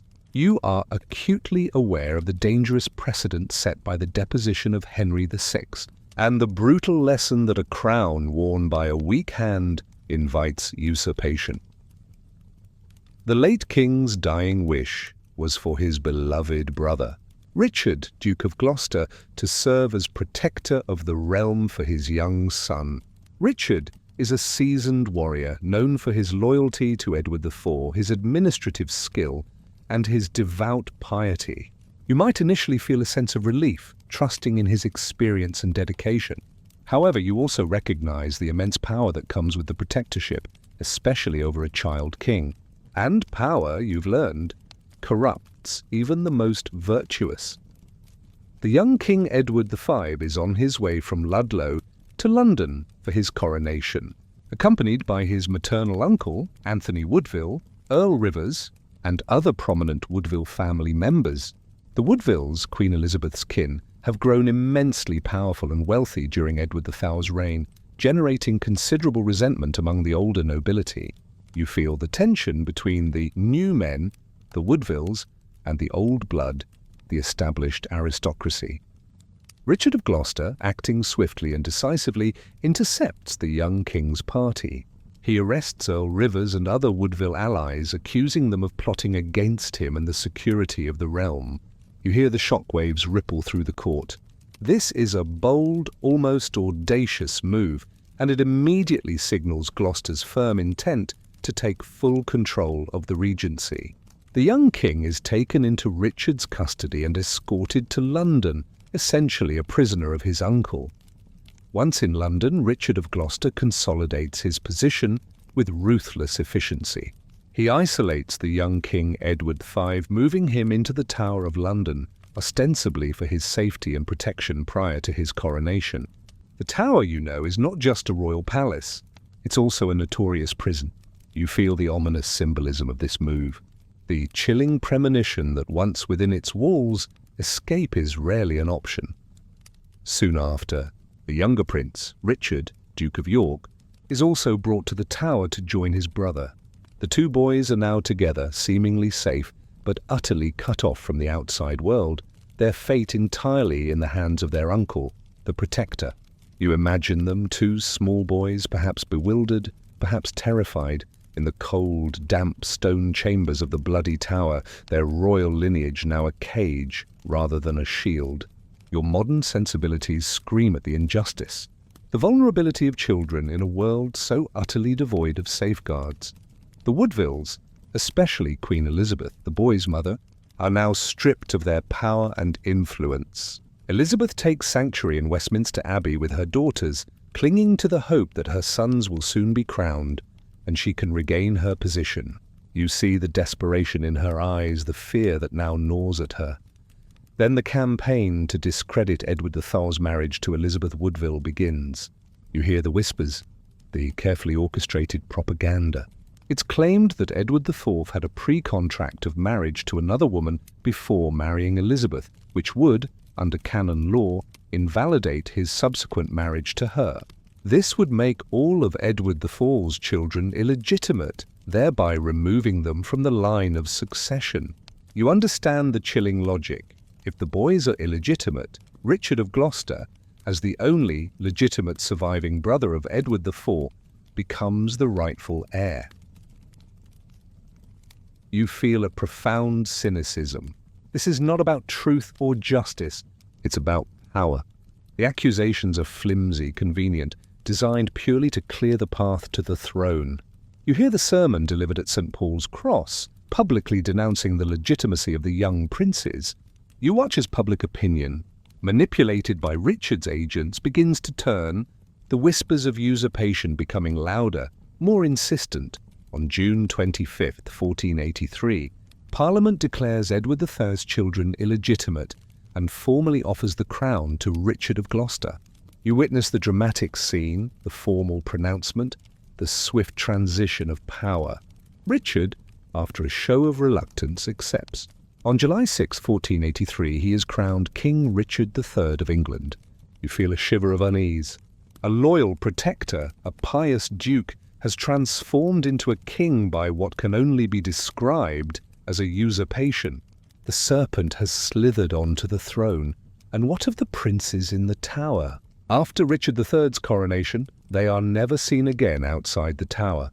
You hear the frantic efforts of their mother, Queen Elizabeth, to gain access to them, to learn their fate, but all her pleas fall on deaf ears. The boys simply vanish, disappear. The silence is deafening, more terrifying than any scream. You listen to the rumors, the grim speculation that spreads like wildfire through the kingdom. Some say they were smothered in their sleep, others that they were starved. No one knows for certain, but the chilling implication is clear. The new king, Richard III, had them murdered to secure his throne. You feel the profound sense of horror, the outrage, the stark brutality of a king eliminating his own nephews, children, to consolidate his power. This is the dark heart of medieval kingship, a world where kinship means little when ambition calls. Richard III's reign, born of usurpation and stained by the probable murder of his nephews, is immediately controversial and deeply insecure. You observe him, a man of undoubted military skill and intelligence, trying to govern a kingdom that is deeply divided and suspicious of his legitimacy. He tries to enact reforms, to present himself as a just ruler, but the shadow of the princes in the tower hangs heavy over his every action. You sense the pervasive mistrust, the fear that permeates his court. The whispers grow into outright rebellion. The Duke of Buckingham, once Richard's loyal supporter, turns against him. You see the shifting alliances, the inherent instability of a kingdom whose throne was seized through such morally questionable means. The rebellion is crushed, and Buckingham is executed. But the message is clear. Richard's hold on power is tenuous. The Lancastrian remnants, now rallying behind a distant claimant, Henry Tudor, see their opportunity. Henry Tudor, a Welsh nobleman with a rather weak claim to the throne through his mother, a descendant of John of Gaunt's illegitimate line, later legitimized, but bolstered by marriage to a surviving Yorkist princess, becomes the last hope for those disillusioned with Richard III. You witness the gathering storm. Henry Tudor, with French support, sails to England in 1485. Richard III, the usurper king, must fight to defend his crown. The climactic clash occurs at the Battle of Bosworth Field. You don't necessarily witness it firsthand, but you hear the terrifying accounts. The thundering of horses, the clash of steel, the screams of dying men, the chaos of a medieval battlefield. Richard III, a brave warrior despite his controversial ascent, fights fiercely. He leads a desperate charge, coming within striking distance of Henry Tudor himself. But betrayed by some of his own men, notably Lord Stanley, who switches sides at a critical moment, Richard is surrounded. He refuses to flee, fighting to the very end, famously crying, "Treason! Treason!" His crown is knocked from his head. He is cut down, his body found naked and dishonored on the battlefield, the last English king to die in battle. You feel the profound finality of this moment. The Wars of the Roses, a bloody family feud that had torn England apart for decades, is finally brought to an end, not by a negotiated peace, but by the death of a king on the battlefield. Henry Tudor is crowned King Henry VII, the first of the Tudor dynasty. The red rose and the white rose are symbolically united in his new emblem. But the ghost of the princes in the tower, the memory of Richard III's controversial reign, will forever haunt English history. Was it a curse that afflicted the Yorkist line too, an echo of the Capetian misfortunes? The sudden death of Edward IV, the disappearance of his sons, the brief, doomed reign of Richard III, it feels like a relentless tide of tragedy washing over the English throne. You close your eyes, the chilling image of two young boys vanishing into the stone moor of the Tower of London, indelibly etched into your mind. A grim reminder of the price of ambition and the unforgiving nature of a crown forged in blood. You now journey east and south, away from the familiar battlefields of France and England, to the heart of the Holy Roman Empire in the mid-12th century.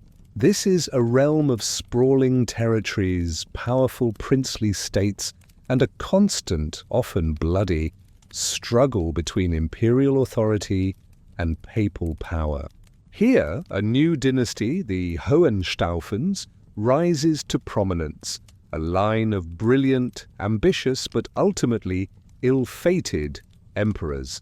Their story, too, is woven with strands of triumph and tragedy, a testament to the idea that even the most formidable rulers could not escape the grip of misfortune. Imagine you are a scholar, perhaps a cleric, attending the imperial diet in the city of Roncaglia in 1158.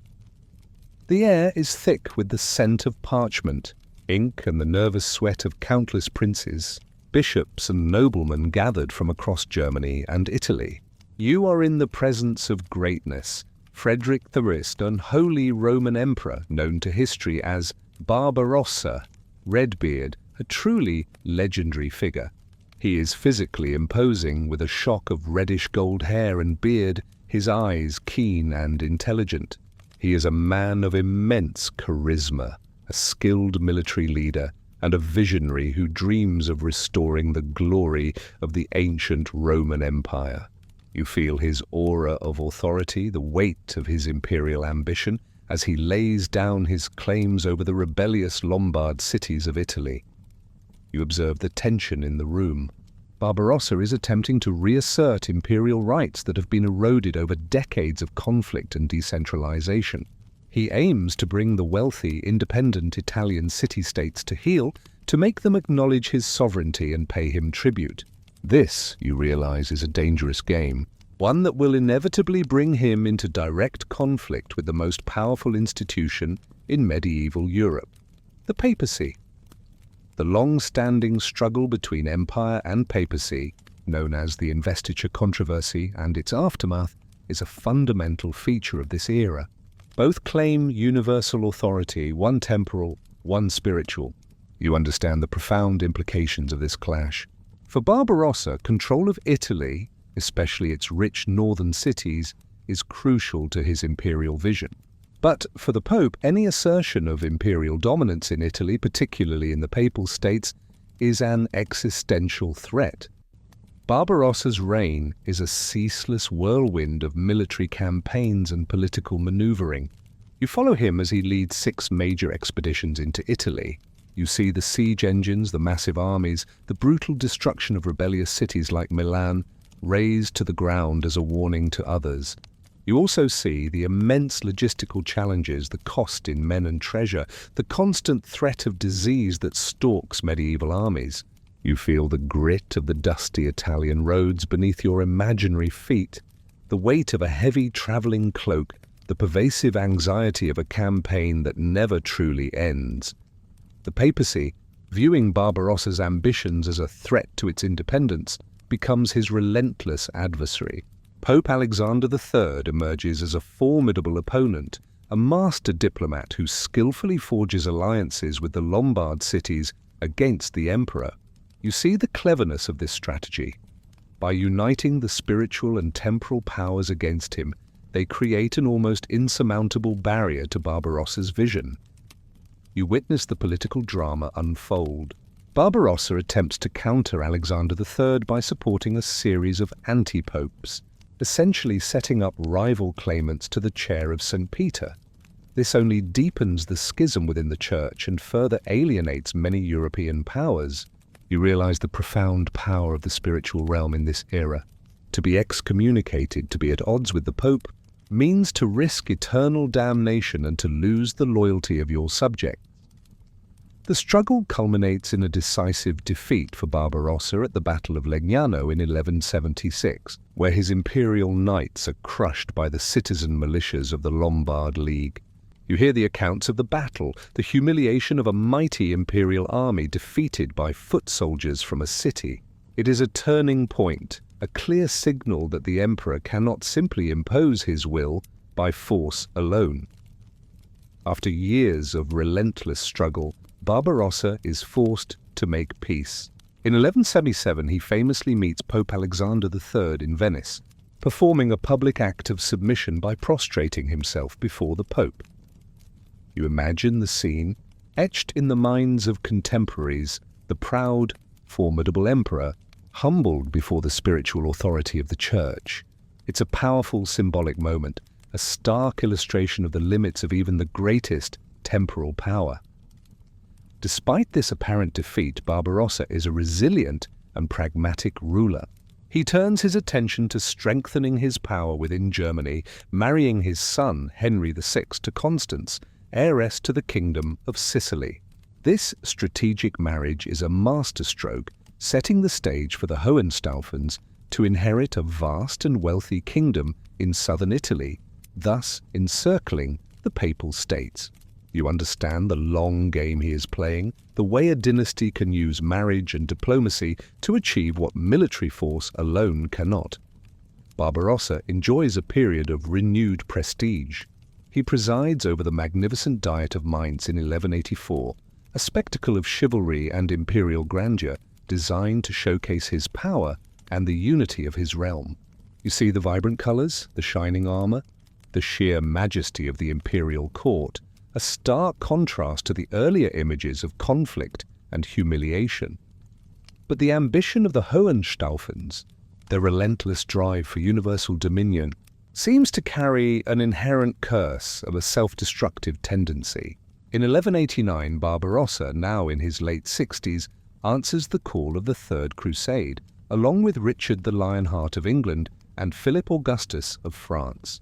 You feel the religious fervor of the age, the intense desire to reclaim Jerusalem from the Saracens. It is a grand, pious endeavor, a fitting final act for such a legendary emperor.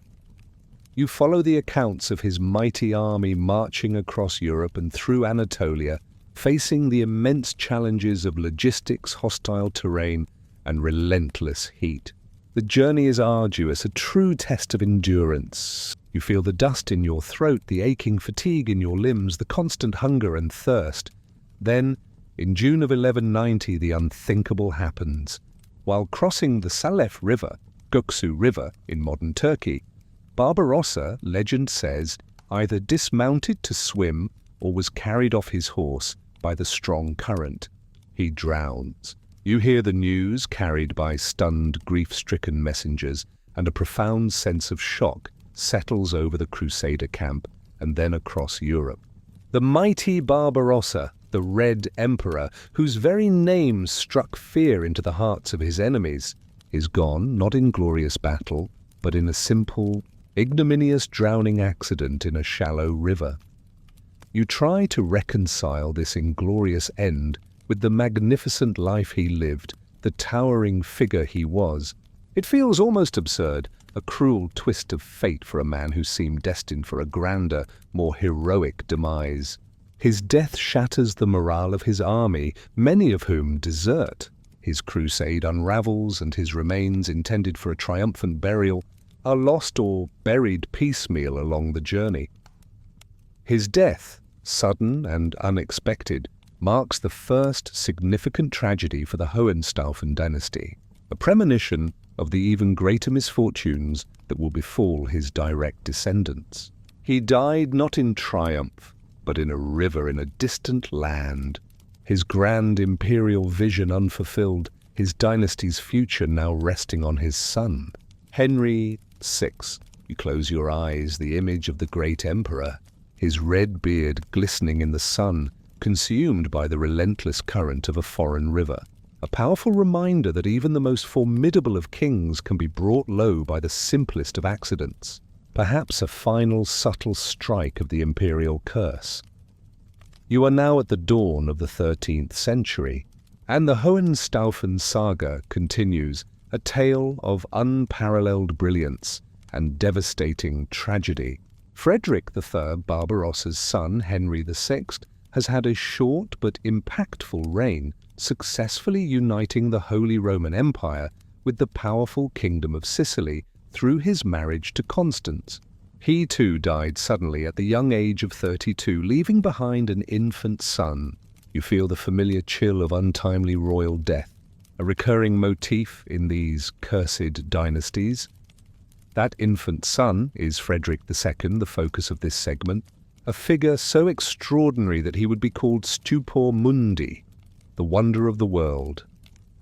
Imagine you are a scholar in the vibrant, multicultural court of Palermo, Sicily, in the early 1200s.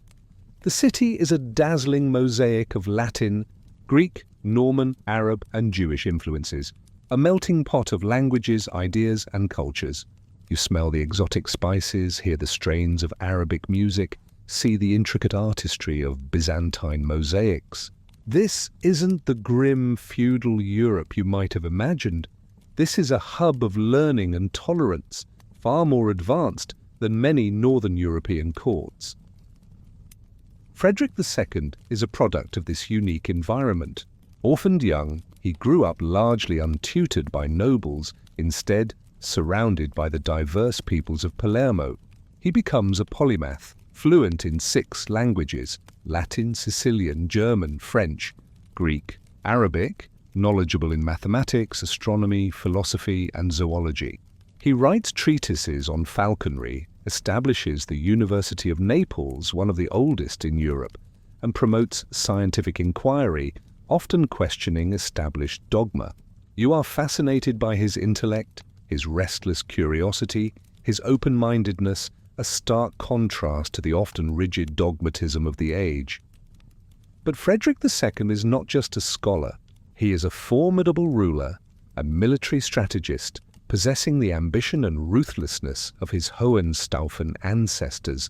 He inherits both the Holy Roman Empire, Germany and northern Italy, and the Kingdom of Sicily, southern Italy and the island. This vast domain, stretching from the Baltic to the Mediterranean, encircles the Papal States. You recognize the inherent danger of this geographical reality. For the papacy, a powerful emperor controlling both North and South Italy is an existential threat to its independence and temporal power. Thus begins the epic, lifelong struggle between Frederick II and the papacy, a conflict that will prove to be the ultimate undoing of the Hohenstaufen dynasty. You observe the initial maneuvering. Frederick, keen to prove his piety, takes the cross, promising to go on crusade. But he repeatedly delays, caught up in the complex politics of his vast empire. The popes, one after another, Honorius III, Gregory IX, Innocent V, grow increasingly impatient, viewing his delays as blatant defiance. Pope Gregory IX, a fiery and uncompromising pontiff, finally loses patience. In 1227, he excommunicates Frederick II for failing to fulfill his crusading vows. You understand the devastating power of excommunication in this intensely religious age. It means you are cut off from the church, denied the sacraments, and considered a heretic. Your subjects are effectively released from their allegiance to you. You feel the profound weight of this spiritual condemnation, a chilling threat to a medieval ruler's legitimacy. Yet, in an act of breathtaking defiance and pragmatism, Frederick II goes on crusade while still excommunicated. In 1228, he leads the Sixth Crusade, but instead of fighting, he negotiates. He uses diplomacy, leveraging his knowledge of Arabic culture and his good relations with the Sultan al-Kamil of Egypt, to achieve what no other crusade had managed. He recovers Jerusalem, Bethlehem, and Nazareth for Christian control through peaceful treaty. You marvel at his audacious brilliance, his ability to achieve more with words than others had with swords. When he returns from the Holy Land, still excommunicated, he finds papal armies invading his kingdom of Sicily. He swiftly defeats them and then forces Pope Gregory IX to make peace, lifting his excommunication. It's an incredible triumph, a king bending the Pope to his will. You feel a sense of awe at his almost unparalleled skill, but this temporary peace does not last. The underlying conflict, the fundamental clash between universal empire and universal papacy, is too profound. Frederick's vision is one of a centralized, powerful empire, drawing on ancient Roman ideals, with himself as a divinely appointed ruler. The popes, on the other hand, see themselves as the ultimate spiritual and temporal authority, entitled to guide and even depose emperors. You grasp the inherent tragedy. Two titans, each convinced of their divine right, locked in an unbreakable, self-destructive embrace.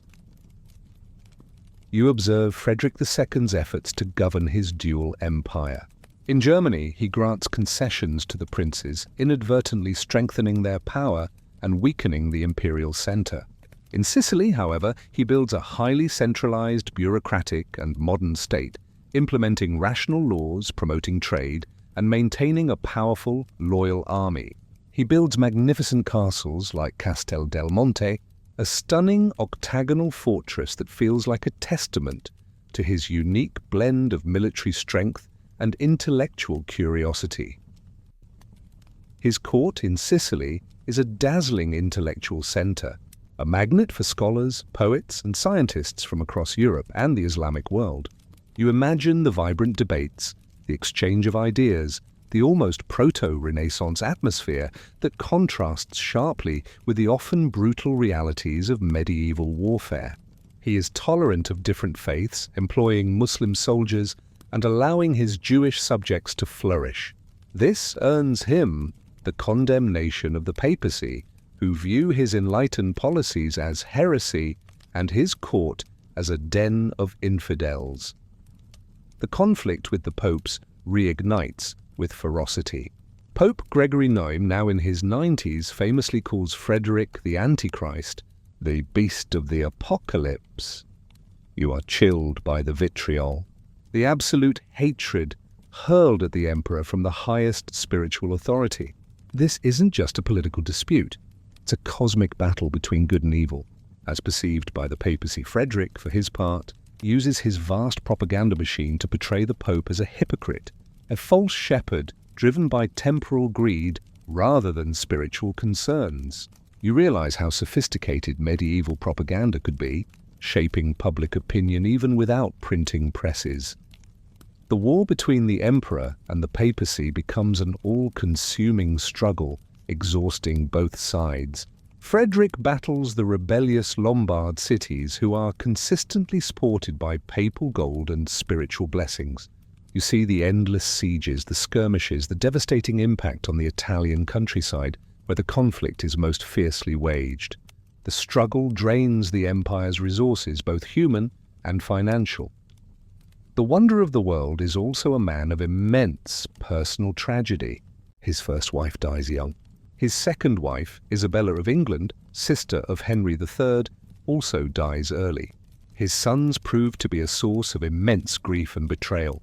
Henry VII, his eldest son, whom he made King of Germany, rebels against him, forcing Frederick to put down his own son's revolt and imprison him. Henry dies in captivity. Another son, Enzio, King of Sardinia, is captured by the Bolognese and imprisoned for life. You see the personal cost of empire, the way ambition and power can devour families. Despite his immense talents and fierce determination, Frederick finds himself increasingly isolated, facing an implacable enemy in the papacy that mobilizes all of Christendom against him. Pope Innocent IV, a brilliant canon lawyer, convenes the Council of Leon in 1245, where he formally deposes and excommunicates Frederick II once again, declaring him a heretic, a persecutor of the church and a usurper. This is a final devastating blow, stripping Frederick of his legitimacy in the eyes of many. You hear the desperate appeals of Frederick to the other European monarchs, trying to rally support, arguing that the Pope's actions threaten all secular rulers. But the papacy's spiritual authority is too great. The tide has turned decisively against him. Frederick II continues to fight, but the constant warfare, the betrayals, and the relentless pressure take their toll. His health, like that of his father and grandfather, begins to fail. In 1250, the wonder of the world, the brilliant, audacious, and profoundly tragic emperor, dies suddenly of dysentery in his beloved Sicily. At the age of 56, you feel a profound sense of an era ending. A titan has fallen. His death is not just the end of a remarkable life. It is the beginning of the end for the entire Hohenstaufen dynasty. Frederick II left behind a powerful but deeply fractured empire. His vast domains are now vulnerable, surrounded by enemies empowered by the papacy. You realize that his death, though from natural causes, is the ultimate fulfillment of the papacy's relentless opposition. The papal thorns, as it were, had finally pricked the imperial heart to death, leading to the ultimate demise of a dynasty that dared to challenge its universal authority. The stage is now set for a brutal scramble for his inheritance, a struggle that will consume his remaining sons and finally extinguish the Hohenstaufen name. You close your eyes, the echoes of scholarly debates and the distant clang of papal armies mingling in your mind. a testament to the fatal clash between two supreme powers. You are now in the tumultuous years immediately following the death of Frederick II, the wonder of the world. The Hohenstaufen dynasty, once the dominant power in Europe, now stands on the brink of collapse, its mighty branches suddenly vulnerable to the axe. The papacy, relieved of its great adversary, sees its opportunity to completely dismantle the imperial line and remove the threat of a united Italy forever. You feel the palpable shift in power, the sense of impending doom that hangs over Frederick's remaining sons. Imagine you are a minor noble in southern Italy, a vassal of the Hohenstaufen crown. Your loyalty is to the dynasty, but you also feel the immense pressure from the papacy, which offers land, titles, and absolution to those who abandon the accursed Hohenstaufens. You wear your heavy wool tunic, the weight of your sword, a constant reminder of the volatile times. You hear the whispers of war, the calls to arms, the constant fear of invasion and plunder that has become the backdrop of your daily life. Frederick II had left behind several sons, both legitimate and illegitimate, each with a claim or a role to play in the succession. The most prominent legitimate heir was Conrad IV, his second legitimate son, his first, Henry VII, having rebelled and died imprisoned. There was also Manfred, his brilliant and ambitious illegitimate son, who had acted as regent in Italy for his father and was a formidable military and political leader in his own right. Conrad IV, after his father's death, desperately tries to consolidate his inheritance. He is the legitimate Holy Roman Emperor and King of Sicily. You follow his arduous journey from Germany to Italy and attempt to assert his authority over the fragmented imperial possessions and to secure the rich Kingdom of Sicily. You realize the immense challenge he faces, a powerful papacy actively campaigning against him, a rebellious Lombard League in northern Italy, and rival claimants to the German throne, the anti-kings sponsored by the Pope. He is a capable ruler, much like his father, but he lacks the sheer charisma and intellectual brilliance of Frederick II. You observe him, a man constantly fighting on multiple fronts, trying to hold together a crumbling empire. He manages to reclaim some lost territory in Italy, demonstrating his military prowess. But the stress, the constant warfare, the relentless pressure from the papacy and his enemies takes a heavy toll. Then in May of 1254, just 4 years after his father's death, Conrad IV also dies suddenly. At the age of 26, succumbing to malaria, you feel the profound shock, the suddenness of it all.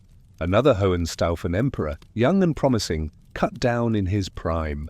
The curse, it seems, is relentless. Not only are the direct male heirs dying young, but they are also leaving behind utterly vulnerable children. Conrad IV leaves behind an infant son, Conradin, a mere 2 years old, now the last legitimate male heir of the great Hohenstaufen line. You feel a surge of pity for this child born into a world of such intense dynastic struggle, completely unaware of the immense burden of his inheritance. He is in Germany, far from the real battleground of Italy. In the vacuum left by Conrad IV's death, his charismatic half-brother Manfred steps forward. Manfred is a true Hohenstaufen, a brilliant politician, a skilled warrior, and a patron of the arts, much like his father. He has been regent for Conrad IV in Sicily, and now takes up the regency for his infant nephew Conradin. You watch him with a mixture of admiration and trepidation. He is a formidable figure, but he also knows that his illegitimate birth is a perpetual liability in the eyes of the papacy and many European rulers. Manfred dedicates himself to defending the Hohenstaufen legacy in Italy, particularly the Kingdom of Sicily. He becomes the rallying point for the Ghibelline, pro-imperial faction against the Guelph, pro-papal forces. You witness his extraordinary military and diplomatic successes. He defeats papal armies, reasserts Hohenstaufen authority in southern Italy, and eventually, in 1258, believing Conradin's claim from Germany, To be too distant and weak to effectively rule Sicily, he has himself crowned King of Sicily. You understand his reasoning. The kingdom needs a strong, present ruler, not an absent infant. But this act is a direct usurpation of his nephew's legitimate claim. Manfred's reign as King of Sicily is a golden age for the kingdom. He continues his father's policies of religious tolerance and intellectual patronage. His court is splendid, a beacon of culture and learning. He successfully resists papal attempts to dislodge him, even managing to expand his influence into central Italy.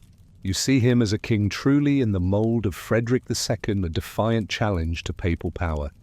But the papacy is absolutely determined to destroy the Hohenstaufens. It views Manfred as an illegitimate usurper, a spawn of the viper, and a heretic. Pope Urban IV and later Pope Clement IV preach crusades against him, offering the kingdom of Sicily to anyone who can defeat him. You realize the immense power of the Church to mobilize armies and resources against its enemies, a power that even the strongest secular rulers struggle to withstand. Finally, in a desperate move, the papacy offers the Kingdom of Sicily to Charles of Anjou, a formidable French prince, brother of King Louis IX of France. Charles is ambitious, ruthless, and militarily capable. He is everything the papacy needs, a powerful, Orthodox Catholic prince with no love for the Hohenstaufens, eager to carve out a kingdom for himself. You feel the tide turning, the weight of a powerful foreign intervention about to descend upon Italy. In 1266, Charles of Anjou leads a massive French army into Italy. Manfred, with his Ghibelline forces, confronts him at the Battle of Benevento. You hear the stories, the desperate clash of arms, the courage of Manfred's men, but also the overwhelming numerical superiority of the French. In a heroic but ultimately doomed charge, Manfred, rather than flee, fights to the death, choosing to die as a king in battle. You imagine his final moments, a proud Hohenstaufen, falling beneath the hooves of enemy cavalry, his beautiful, cultured kingdom now laid bare for conquest. Manfred's death is a catastrophic blow to the Hohenstaufen cause. It marks the end of effective Hohenstaufen rule in Italy. You feel the profound sense of loss for a dynasty that, for generations, had embodied the imperial ideal. With Manfred gone, the remaining hope for the Hohenstaufen name rests entirely on the young, now fatherless Conradin, the child king in Germany. The French under Charles of Anjou brutally consolidate their control over Sicily. They impose harsh rule, alienating the local population, who still harbour a deep loyalty to the Hohenstaufen memory. You witness the shift in power, the suppression of the old order, the imposition of a new foreign regime. But the memory of the Hohenstaufens and the ambition of their last legitimate heir still flicker. The stage is now set for the final tragic act of the Hohenstaufen drama, where the last true scion of the imperial line will make a desperate, almost suicidal bid to reclaim his inheritance. You realize with a heavy heart that the curse that seems to afflict this dynasty is not just about early death, but about the relentless, grinding struggle against an implacable foe, a struggle that ultimately leads to the complete annihilation of their power and name. You close your eyes, the clang of French armor and the mournful strains of a Sicilian lament echoing in your mind, a prelude to the final bloody chapter. You are now in the year 1268, barely 2 years after the devastating defeat and death of Manfred at Benevento. The Hohenstaufen star, which had shone so brightly under Frederick the Fain and Frederick II, is now rapidly setting, its light fading into a tragic twilight. You feel the weight of this impending doom, the sense that you are witnessing the final, desperate struggle of a once mighty dynasty against an overwhelming tide of misfortune. Imagine you are a loyal Ghibelline supporter, a fervent believer in the Hohenstaufen imperial ideal, living in a small town in southern Italy.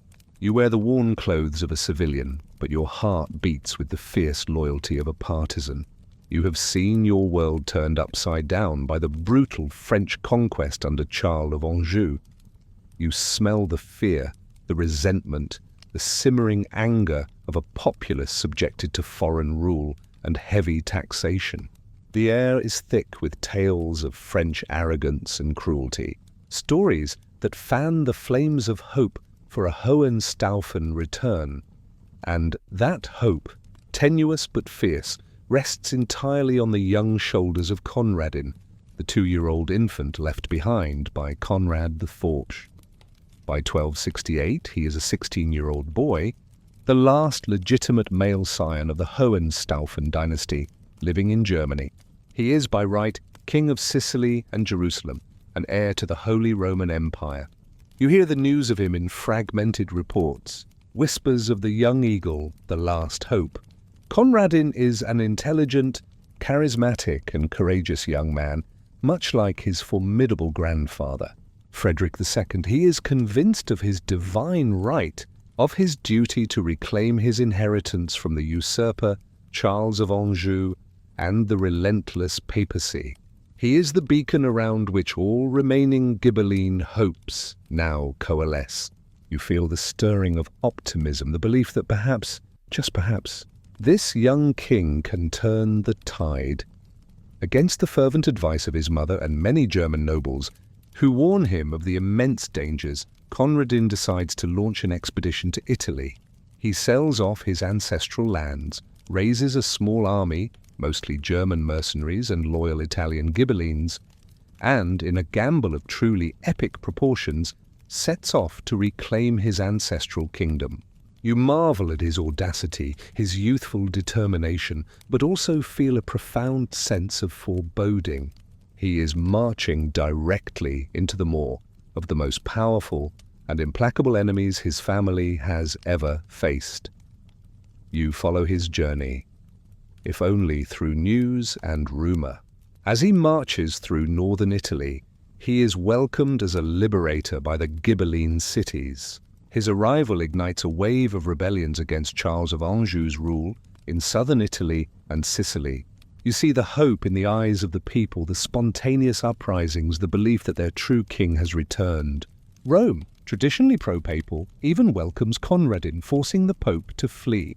For a brief, shining moment, it seems as if the Hohenstaufen star might rise again, but the forces arrayed against him are immense. Charles of Anjou is a military genius, backed by the full power of the French crown and the relentless spiritual and financial support of Pope Clement IV, who, like his predecessors, considers the Hohenstaufens an unholy, heretical line that must be utterly extinguished. The papacy has already cursed Conradin, forbidden any to aid him, and preached against him as a son of perdition. The decisive clash comes at the Battle of Tagliacozzo in August 1268. You hear the vivid accounts of the battle. Conradin's army, though initially successful, is ultimately outmaneuvered by Charles of Anjou's strategic cunning. Charles hides a reserve force, unleashing it at a critical moment when Conradin's forces believe they have won. It's a devastating blow, a crushing defeat. You imagine the chaos, the desperate fighting, the agonizing realization that victory has turned to bitter defeat in a single, brutal moment. Conradin, the young eagle, manages to escape the battlefield.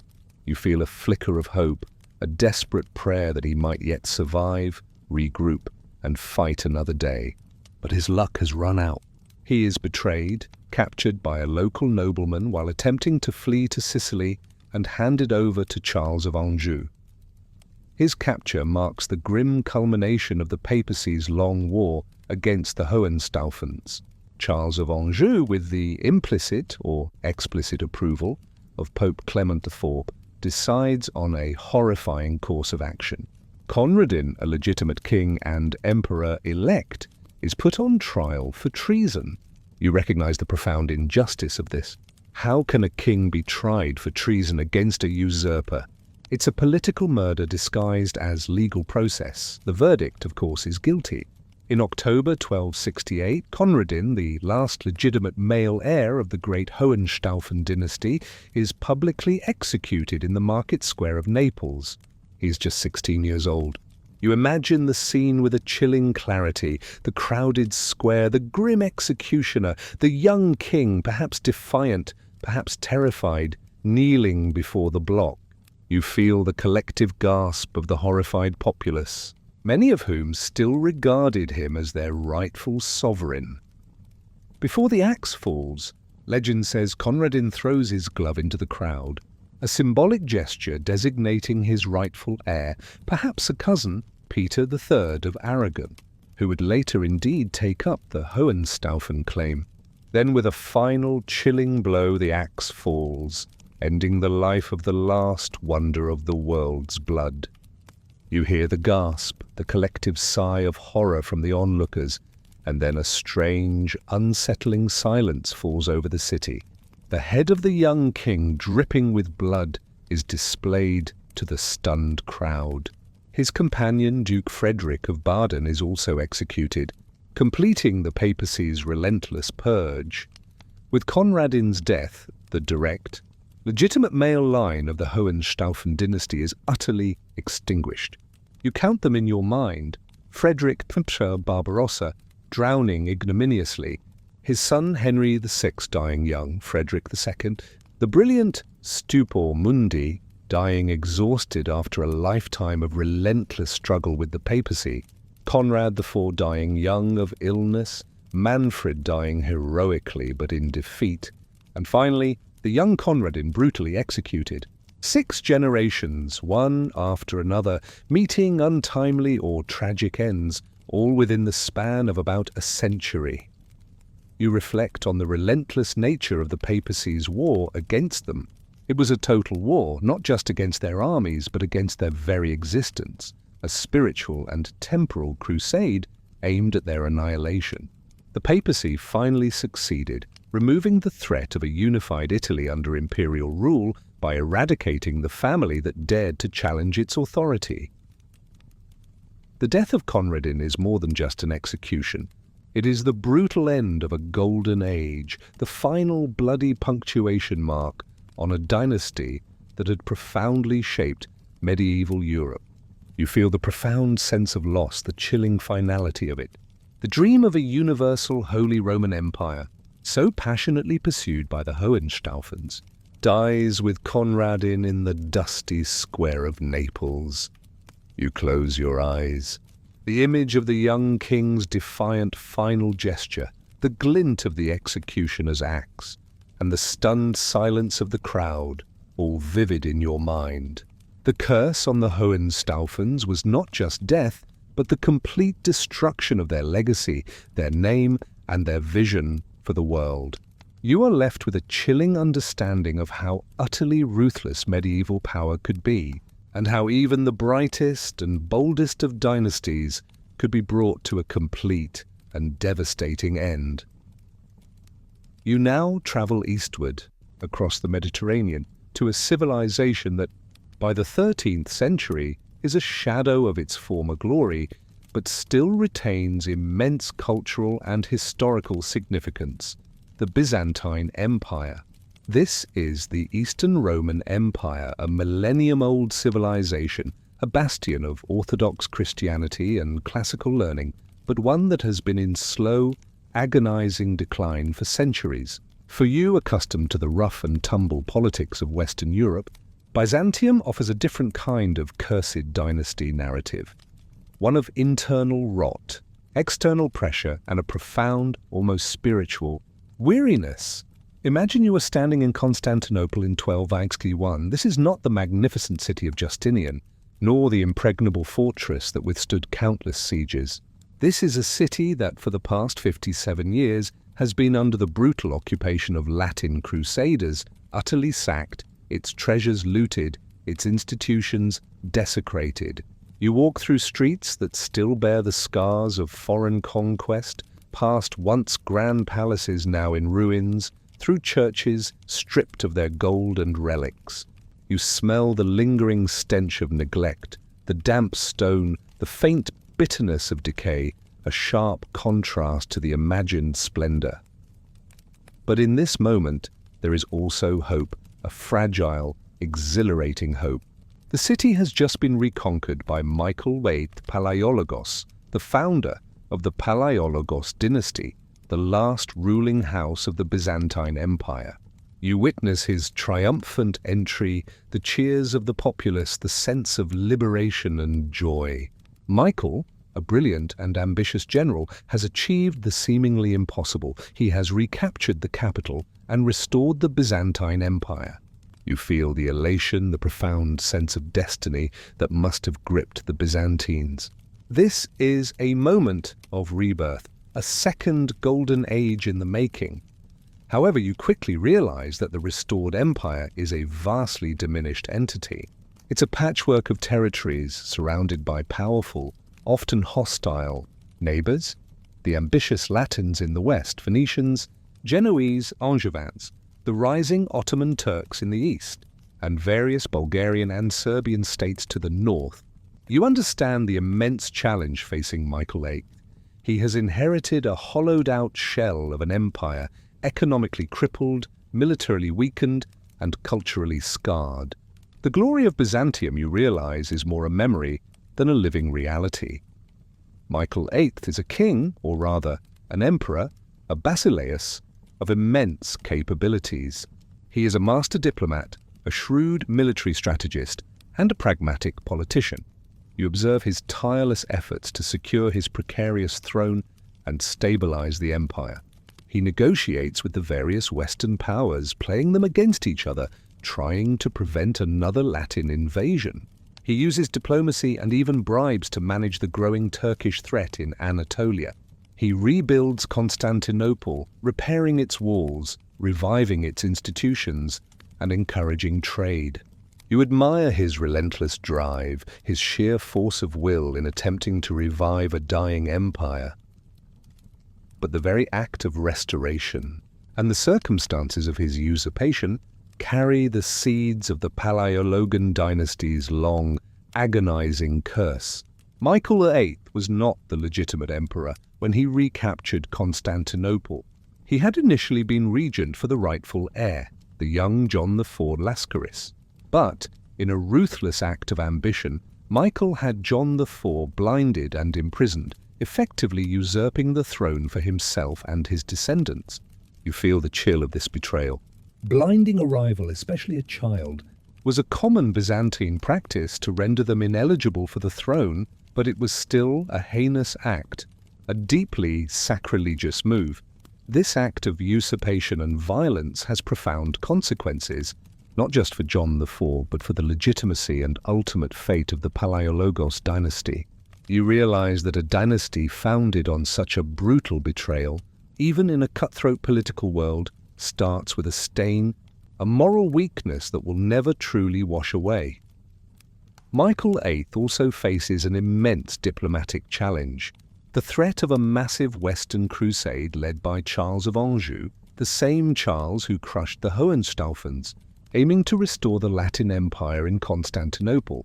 To avert this, Michael makes a desperate and deeply unpopular move. He attempts to reunite the Orthodox Church with the Roman Catholic Church, under papal supremacy at the Council of Lyon in 1274. You feel the profound cultural and religious shockwaves that this decision sends through Byzantium.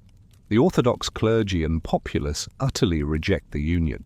For centuries, they have seen themselves as the true inheritors of Christianity, viewing Rome as fallen into heresy.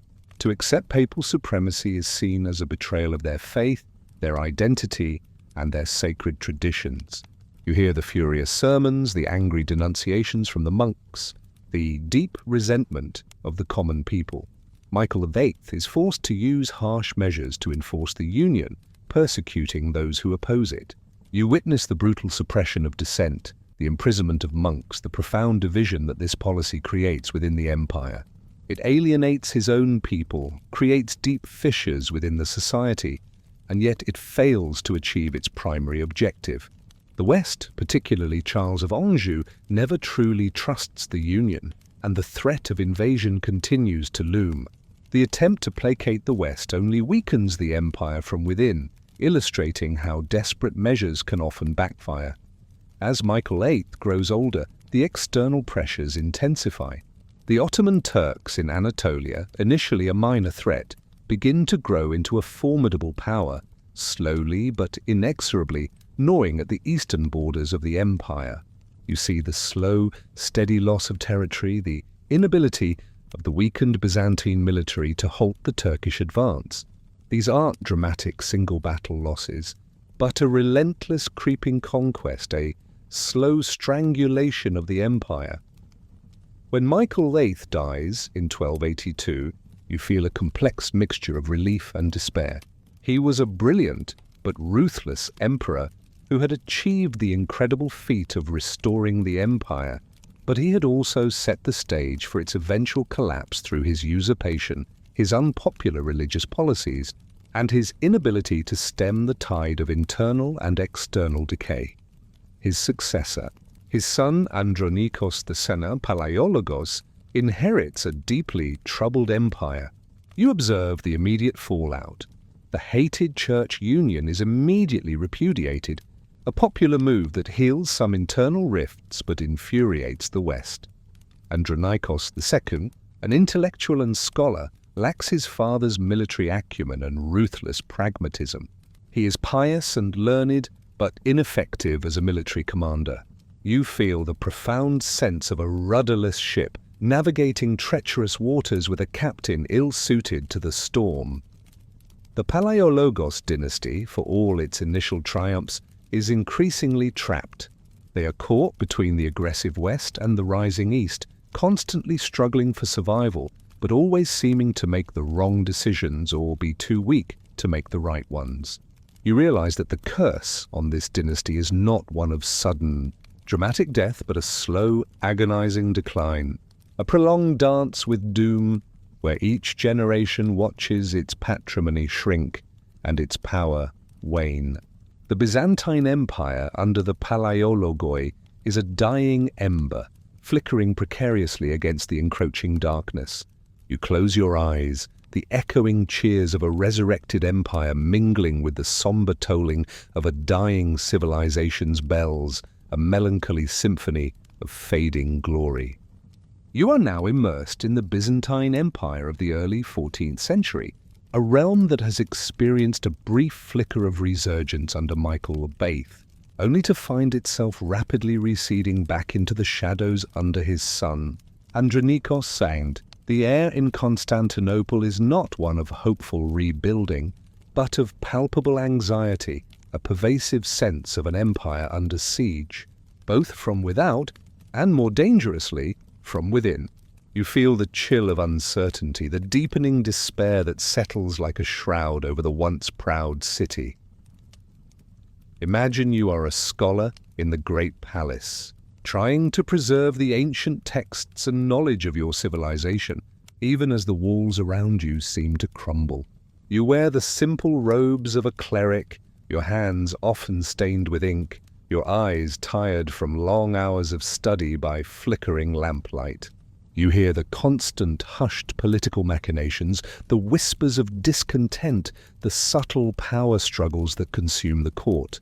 The intellectual vibrancy of Byzantium is still there, but it is tinged with a profound melancholy, a sense of a golden age slipping through your fingers. Andronikos II, the reigning emperor, is a pious, scholarly man, but utterly unsuited to the immense military and political challenges facing his empire. You observe him, a man seemingly lost in a labyrinth of impossible choices. He is a patron of the arts and learning, but his administrative and military policies are disastrous. He disbands the powerful Byzantine navy to save money, a move you immediately recognize as suicidal for a maritime empire surrounded by enemies.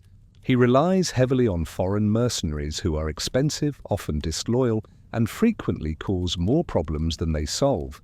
The consequence is immediate and devastating. The Ottoman Turks, who Michael VIII had somewhat managed through diplomacy, now face no serious Byzantine resistance in Anatolia. You witness the slow, inexorable conquest of Byzantine territory in Asia Minor. Fortress after fortress falls, city after city is lost. The Turks, a rising and incredibly disciplined power, establish themselves firmly on the eastern frontier, systematically absorbing former Byzantine lands. You hear the harrowing tales of refugees pouring into Constantinople, their homes lost, their lives shattered, carrying with them the grim news of Turkish expansion. This isn't a sudden invasion. It's a relentless, creeping annexation that you feel powerless to stop. To counter the Turkish threat, Andronikos Sekou makes another desperate, ill-fated decision. He hires the Catalan Company, a notorious band of highly effective but utterly ruthless mercenaries, to fight the Turks. You hear of their legendary bravery and ferocity, but also their terrifying reputation for brutality and insubordination. For a brief period, they achieve victories against the Turks, but their demands for payment are exorbitant, and their savagery against the local population, even Christian Byzantines, is appalling. You witness the eventual rebellion of the Catalan Company. Unable or unwilling to pay them, Andronikos II loses control. The Catalans turn on the empire, pillaging and ravaging Byzantine lands in Thrace and Macedonia, leaving a trail of destruction that equals, if not surpasses, the damage inflicted by the Turks. You feel a profound sense of despair. The empire is being torn apart by the very forces it hired to protect itself, a self-inflicted wound that deepens the curse of the Palaiologoi. But the greatest curse to afflict the Palaiologos dynasty, and indeed the empire, is not just external enemies or foreign mercenaries. It is the corrosive power of internal civil war. Andronikos II has a grandson, Andronikos III, a dashing, charismatic, and militarily capable young man, a stark contrast to his scholarly grandfather. You see the contrast between the old, weary emperor and his dynamic, ambitious grandson, a generational clash waiting to happen. The tension between them escalates into open conflict in the 1320s. Andronikos III, with the support of many younger nobles and a populace tired of the old emperor's ineffective rule, raises the banner of rebellion against his own grandfather. You feel the profound tragedy of this internal strife, a family tearing itself apart even as the empire faces existential threats. This isn't a swift, decisive conflict. It's a drawn-out, exhausting series of civil wars that rage for nearly a decade. You witness the devastation firsthand. Byzantine fighting, Byzantine resources utterly depleted, territory lost to the Turks, while brothers and cousins fight over a shrinking, dying empire. You see the sieges, the plundering of the countryside by both sides, the immense suffering inflicted upon the common people. Your heart aches for the senseless destruction, the self-cannibalization of a once great civilization. The civil wars leave the Byzantine Empire utterly exhausted and irreparably weakened. The empire loses its last remaining territories in Asia Minor to the Ottomans during this period, including the vital city of Nicaea, a former capital. You understand the profound strategic and psychological blow of these losses. The Byzantines are effectively pushed out of Asia Minor, their ancestral heartland, and confined to Europe. The Turks are now firmly established just across the narrow straits, poised to cross into Europe itself. Finally, in 1328, after years of bitter conflict, Andronikos III forces his grandfather, Andronikos II, to abdicate. You witness the sad spectacle of an old emperor, weary and defeated, relinquishing his throne to his ambitious grandson. Andronikos II retires to a monastery, dying shortly thereafter. The civil war is over, but at a terrible cost. The Palaiologos dynasty has cannibalized itself, leaving the empire a mere shadow of its former self, bleeding from self-inflicted wounds. Andronikos III, now emperor, tries to reverse the tide of decline. He is a more energetic and capable ruler than his grandfather. You see his attempts to rebuild the army and navy, to recover lost territories, even achieving some minor successes against the Turks and Bulgarians. For a brief period, he offers a glimmer of hope, a potential last stand for the fading empire. But the damage is too profound, the resources too scarce, the internal divisions too deep. His reign, though more effective than his grandfather's, is still too short. In 1341, Andronikos III, a relatively young man, dies suddenly. You feel the crushing disappointment, the cruel irony of fate. Just as a capable emperor finally takes the helm, he is snatched away, leaving behind another child heir, John V. Palaiologos, a boy of 9, and so the familiar pattern of internal strife, the curse of the Palaiologoi, reasserts itself with devastating force. A new regency council is formed for John the Viavy, and immediately yet another, even more devastating, civil war erupts. This time it's between the regency, led by the formidable Empress Anna of Savoy, and John VI Cantacuzénos, a brilliant general and chief minister who had served Andronikos III. You witness, with a heavy heart, another chapter of Byzantines fighting Byzantines, utterly destroying what little strength remained. This civil war, 1341-1347, is one of the most destructive in Byzantine history. It exhausts the empire's last remaining resources, devastates its economy, and completely undermines its military capacity. You see the towns and cities laid waste, the countryside depopulated, the utter despair of a people caught between warring factions. Both sides desperately call on foreign allies, ironically, inviting the very enemies they should be fighting, the Serbs in the west and, most disastrously, the Ottoman Turks from Asia Minor, the Ottomans, now firmly established in Europe, exploit the Byzantine civil wars with chilling efficiency. They cross the Hellespont, gain a foothold in Thrace, and begin to colonize European soil. You realize the profound, irreversible mistake of inviting them in. The empire, in its self-destructive frenzy, has opened the gates to its ultimate conqueror.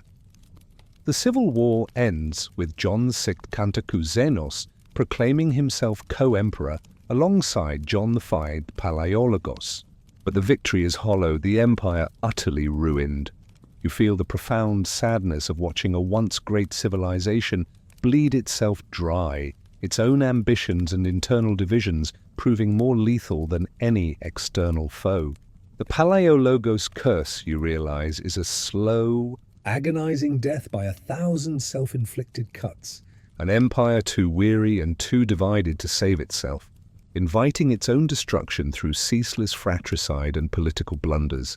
You close your eyes, the distant cries of a once mighty empire's demise echoing in your mind.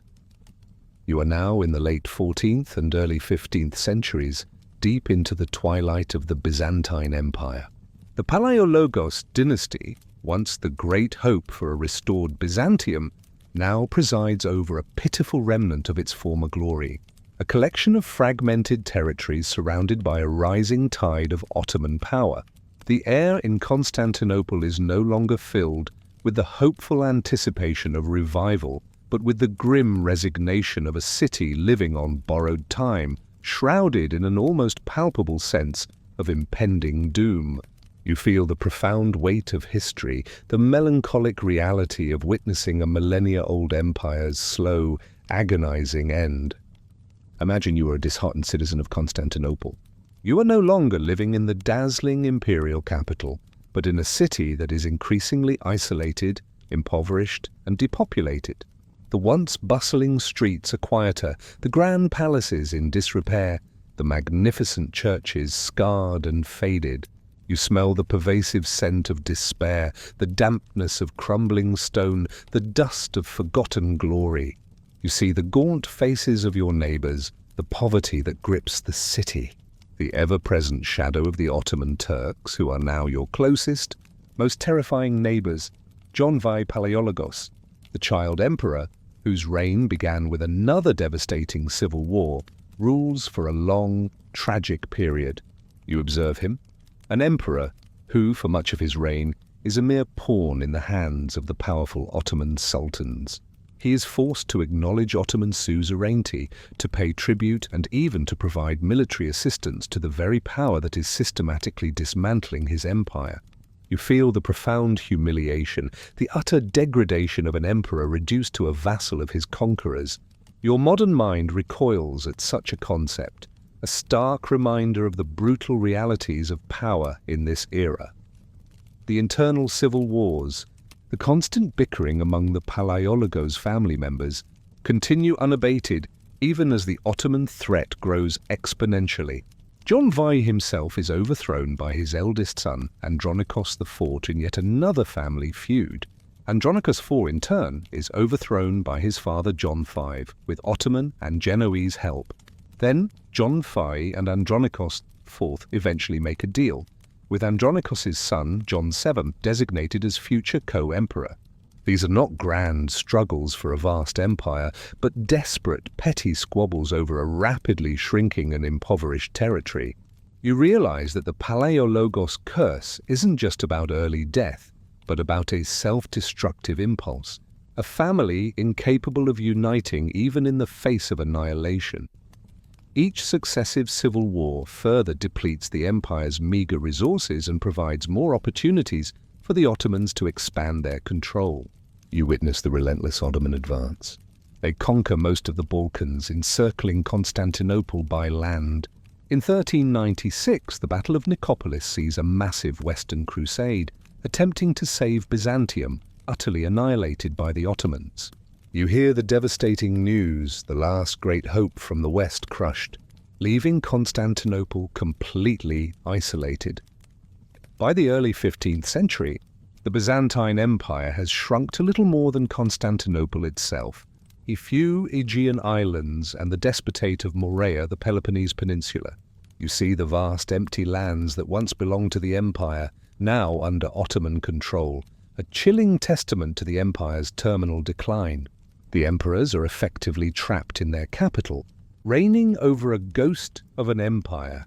Manuel II Palaiologos, John V's son, becomes emperor in 1391. He is a more capable and charismatic figure, a true intellectual and diplomat, but he inherits an impossible situation. You observe his desperate efforts to seek aid from the West, traveling throughout Europe, pleading for help from kings and popes. He visits Paris, London, where he is the only Byzantine emperor ever to visit England, and other courts, trying to forge a new crusade. You feel his exhaustion, his profound sense of responsibility for a dying empire, his almost superhuman effort against overwhelming odds. He is received with honor, but no substantial help materializes. Western Europe is too caught up in its own internal conflicts, like the 100 Years' War in England and France, and too mistrustful of the Orthodox Byzantines to commit significant resources. You understand the political realities. Byzantium is simply not a priority, and the religious schism remains a powerful barrier.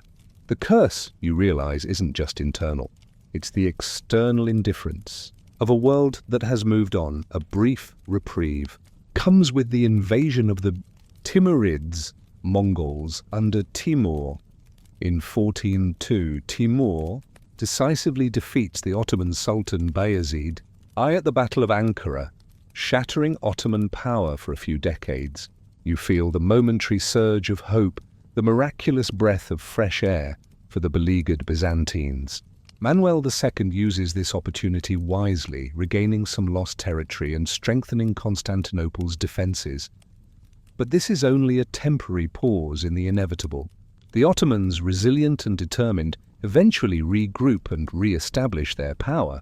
The new sultans, like Murad II and Mehmet II, are more formidable than ever, their sights firmly set on Constantinople.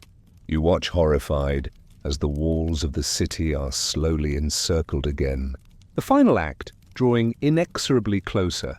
John VIII Palaiologos, Manuel II's son, succeeds him in 1425. He, too, is forced to pursue the hated policy of church union with Rome as the only hope for Western military aid. He attends the Council of Florence in 1439, where a union is formally declared, recognizing papal supremacy. You witness the profound reluctance, the sheer desperation behind this act. But once again, the union is largely rejected by the Byzantine clergy and populace back home, seen as a betrayal of their faith. And once again, The promised Western aid never fully materializes. The imperial family itself continues to suffer. Many emperors die relatively young, worn down by the constant struggle. Others are engaged in minor, costly campaigns against their neighbors, or even each other, instead of uniting against the ultimate threat. The resources of the empire are constantly depleted, its manpower exhausted, its spirit broken. The end is now clearly in sight. The Palaiologos emperors are emperors of a dying city, living within the shadow of a truly global empire that is growing stronger by the day. They see the writing on the wall, the relentless march of fate. You feel the profound sense of hopelessness, the crushing weight of centuries of decline culminating in this final, desperate moment. In 1448, Constantine the Fikin Palaiologos becomes the last Byzantine emperor. He is a brave and determined man, a fitting final leader for such a storied empire. You sense his resolve, his grim determination to fight to the very last. He tries to prepare Constantinople for the inevitable, rallying his meager forces, appealing one last time to the West. But he knows, and you know, that it is futile. The empire is too weak, the enemy too strong, the world too indifferent. The curse of the Palaiologoi, the slow, agonizing decline, the internal divisions, the relentless external pressure, has led to this final, tragic moment. You close your eyes, the chilling whisper of the approaching Ottoman armies, a haunting soundtrack to the end of an era. You are now in the spring of 1453. The air in Constantinople is heavy, not with the pleasant scent of blossoms, but with the grim aroma of fear, wood smoke, and the metallic tang of impending battle. The sun, when it rises, casts a blood-red hue over the ancient walls of the city, an ominous harbinger of the doom that approaches. You feel a profound chill, a sense of witnessing the ultimate end, the final, tragic fulfillment of the Palaiologos dynasty's long and agonizing curse. Imagine you are standing on the magnificent Theodosian walls, the triple line of defenses that have protected Constantinople for over 1,000 years. But these walls, once impregnable, now feel brittle, ancient, a testament to a glory that has long passed. You are exhausted, hungry, and deeply afraid. You wear patched and worn clothes, perhaps holding a simple spear or a crossbow, one of the few remaining defenders of this dying empire.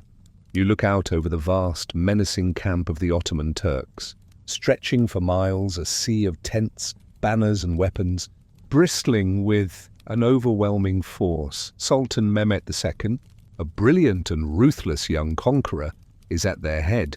He is determined to take Constantinople, to make it the capital of his new Ottoman Empire, the Second Rome. You hear the distant, unnerving sounds of his army, the rhythmic drumming, the strange, guttural shouts of commands in Turkish, and most terrifying of all, the deep, thunderous boom of his massive cannons. You know about the basilica, the super cannon, capable of firing enormous stone balls that can shatter even the mighty Theodosian walls. You feel the ground tremble with each impact, your heart pounding in your chest, knowing that these walls, which have always been your city's protector, are now vulnerable. Emperor Constantine the Fikin Palaiologos, the last Roman emperor, stands with you on the walls. He is a brave and resolute man, utterly devoted to his city and his people. You see his grim determination, his refusal to abandon his post, even when offered a safe retreat by the Sultan. He knows that his duty is to fight to the very end, to die defending the legacy of Rome, even if that legacy is now reduced to this single besieged city. He has rallied every man, woman, and child who can hold a weapon, including a small contingent of Western mercenaries, to man the vast perimeter of the walls. You feel the profound sense of camaraderie, the shared terror, the desperate, almost suicidal resolve that binds the defenders together. The siege lasts for nearly 2 months. You experience the relentless bombardment, the constant assaults, the desperate repairs made under fire. You smell the acrid smoke of gunpowder, the stench of unwashed bodies, the coppery scent of blood that permeates the air. You hear the ceaseless cries of Allah Akbar. From the Ottoman side, answered by the desperate prayers of Kyrie Ellison from the Byzantine defenders. Sleep is a luxury you rarely afford, food and water are scarce, and exhaustion is a constant companion. You watch as sections of the ancient walls crumble under the relentless cannon fire, only to be hastily repaired with wood, stone, and sheer human will. You participate in the desperate hand-to-hand fighting on the breaches, the clash of steel, the screams of dying men, the chaos and terror of a battle that feels like it will never end. You realize the profound difference between your modern, comfortable life and this brutal, visceral reality. The cold stone of the walls, the rough texture of your weapons, the fear in your throat, it's all intensely, terrifyingly real. The final assault comes on May 29th, 1453. It begins in the early hours of the morning under the cover of darkness. You hear the deafening roar of the Ottoman drums, the piercing cries of the attackers, signaling the last decisive push. Wave after wave of Ottoman soldiers, first the irregulars, then the Anatolian troops, then finally the elite janissaries, crash against the weakened defences. You fight alongside your emperor, Constantine V. On the walls, a desperate final stand. He leads from the front, inspiring his men with his courage, knowing that there is no hope of relief, no hope of victory, only the honour of a final defiant resistance. You see his armour stained with sweat and blood, his face grim but resolute, and then a critical breach occurs. It's unclear exactly how. Perhaps a small postern gate, the Kerkerporta, left unbarred, or another section of the wall simply overwhelmed. Suddenly, Ottoman soldiers pour into the city, not just from the main breaches, but from unexpected points. Panic begins to spread. You see the Emperor, Constantine V, remove his imperial insignia, discarding the symbols of his office, choosing to die as a common soldier among his men rather than be captured. He plunges into the thickest of the fighting, his sword flashing, a lion in the midst of a pack of wolves. You hear his final desperate cries lost in the din of battle. The city is breached. The resistance, though heroic, is overwhelmed. The Ottomans stream into Constantinople, and the city, for the first time in its long, illustrious history, falls to an invading army. You hear the cries of the terrified populace, the desperate pleas for mercy, the sounds of looting, pillaging, and slaughter that inevitably accompany the fall of a great city. The fighting dies down, replaced by the chilling sounds of a city being taken. When the sun rises fully, you witness the horrifying aftermath.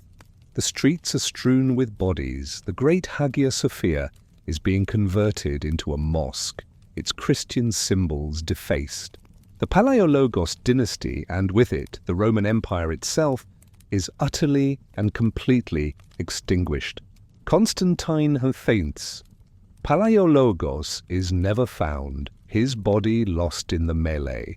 A poignant end for the last Roman emperor. You reflect on the long drawn-out curse of the Palaiologoi. It wasn't just the early deaths or the civil wars, but the slow, agonizing process of decay, the self-inflicted wounds, the relentless external pressure, all culminating in this final, devastating moment. The ambition of Michael VIII, the weak governance of Andronikos II, the fratricidal civil wars, the desperate appeals to the West, the constant humiliation. It all led to this. The dynasty, in its desperate struggle for survival, often undermined itself, making choices that hastened its demise. You are left with a profound sense of closure, but also of melancholy. This is not just the end of a dynasty. It is the end of an era, the true close of the ancient world. The city of Constantinople, a beacon of civilization for over 1,000 years, has fallen. The last ghosts of imperial Rome are finally laid to rest. You take a deep breath, the lingering scent of history in your nostrils. You contrast the unimaginable horrors you just witnessed with the safety and warmth of your own room, the soft fabric of your blanket. The lives of these medieval kings, these cursed dynasties, were rarely glorious fairy tales. They were often brutal, tragic struggles against an unforgiving world, against internal betrayals, and sometimes, it seemed, against the very hand of fate itself. Their stories are a stark reminder of the immense cost of power, the fragility of life, and the enduring power of a curse, whether real or imagined, to shape the destinies of kings and empires. Now let the silence of your modern night wash away the echoes of these ancient struggles and find peace in your own uncursed sleep.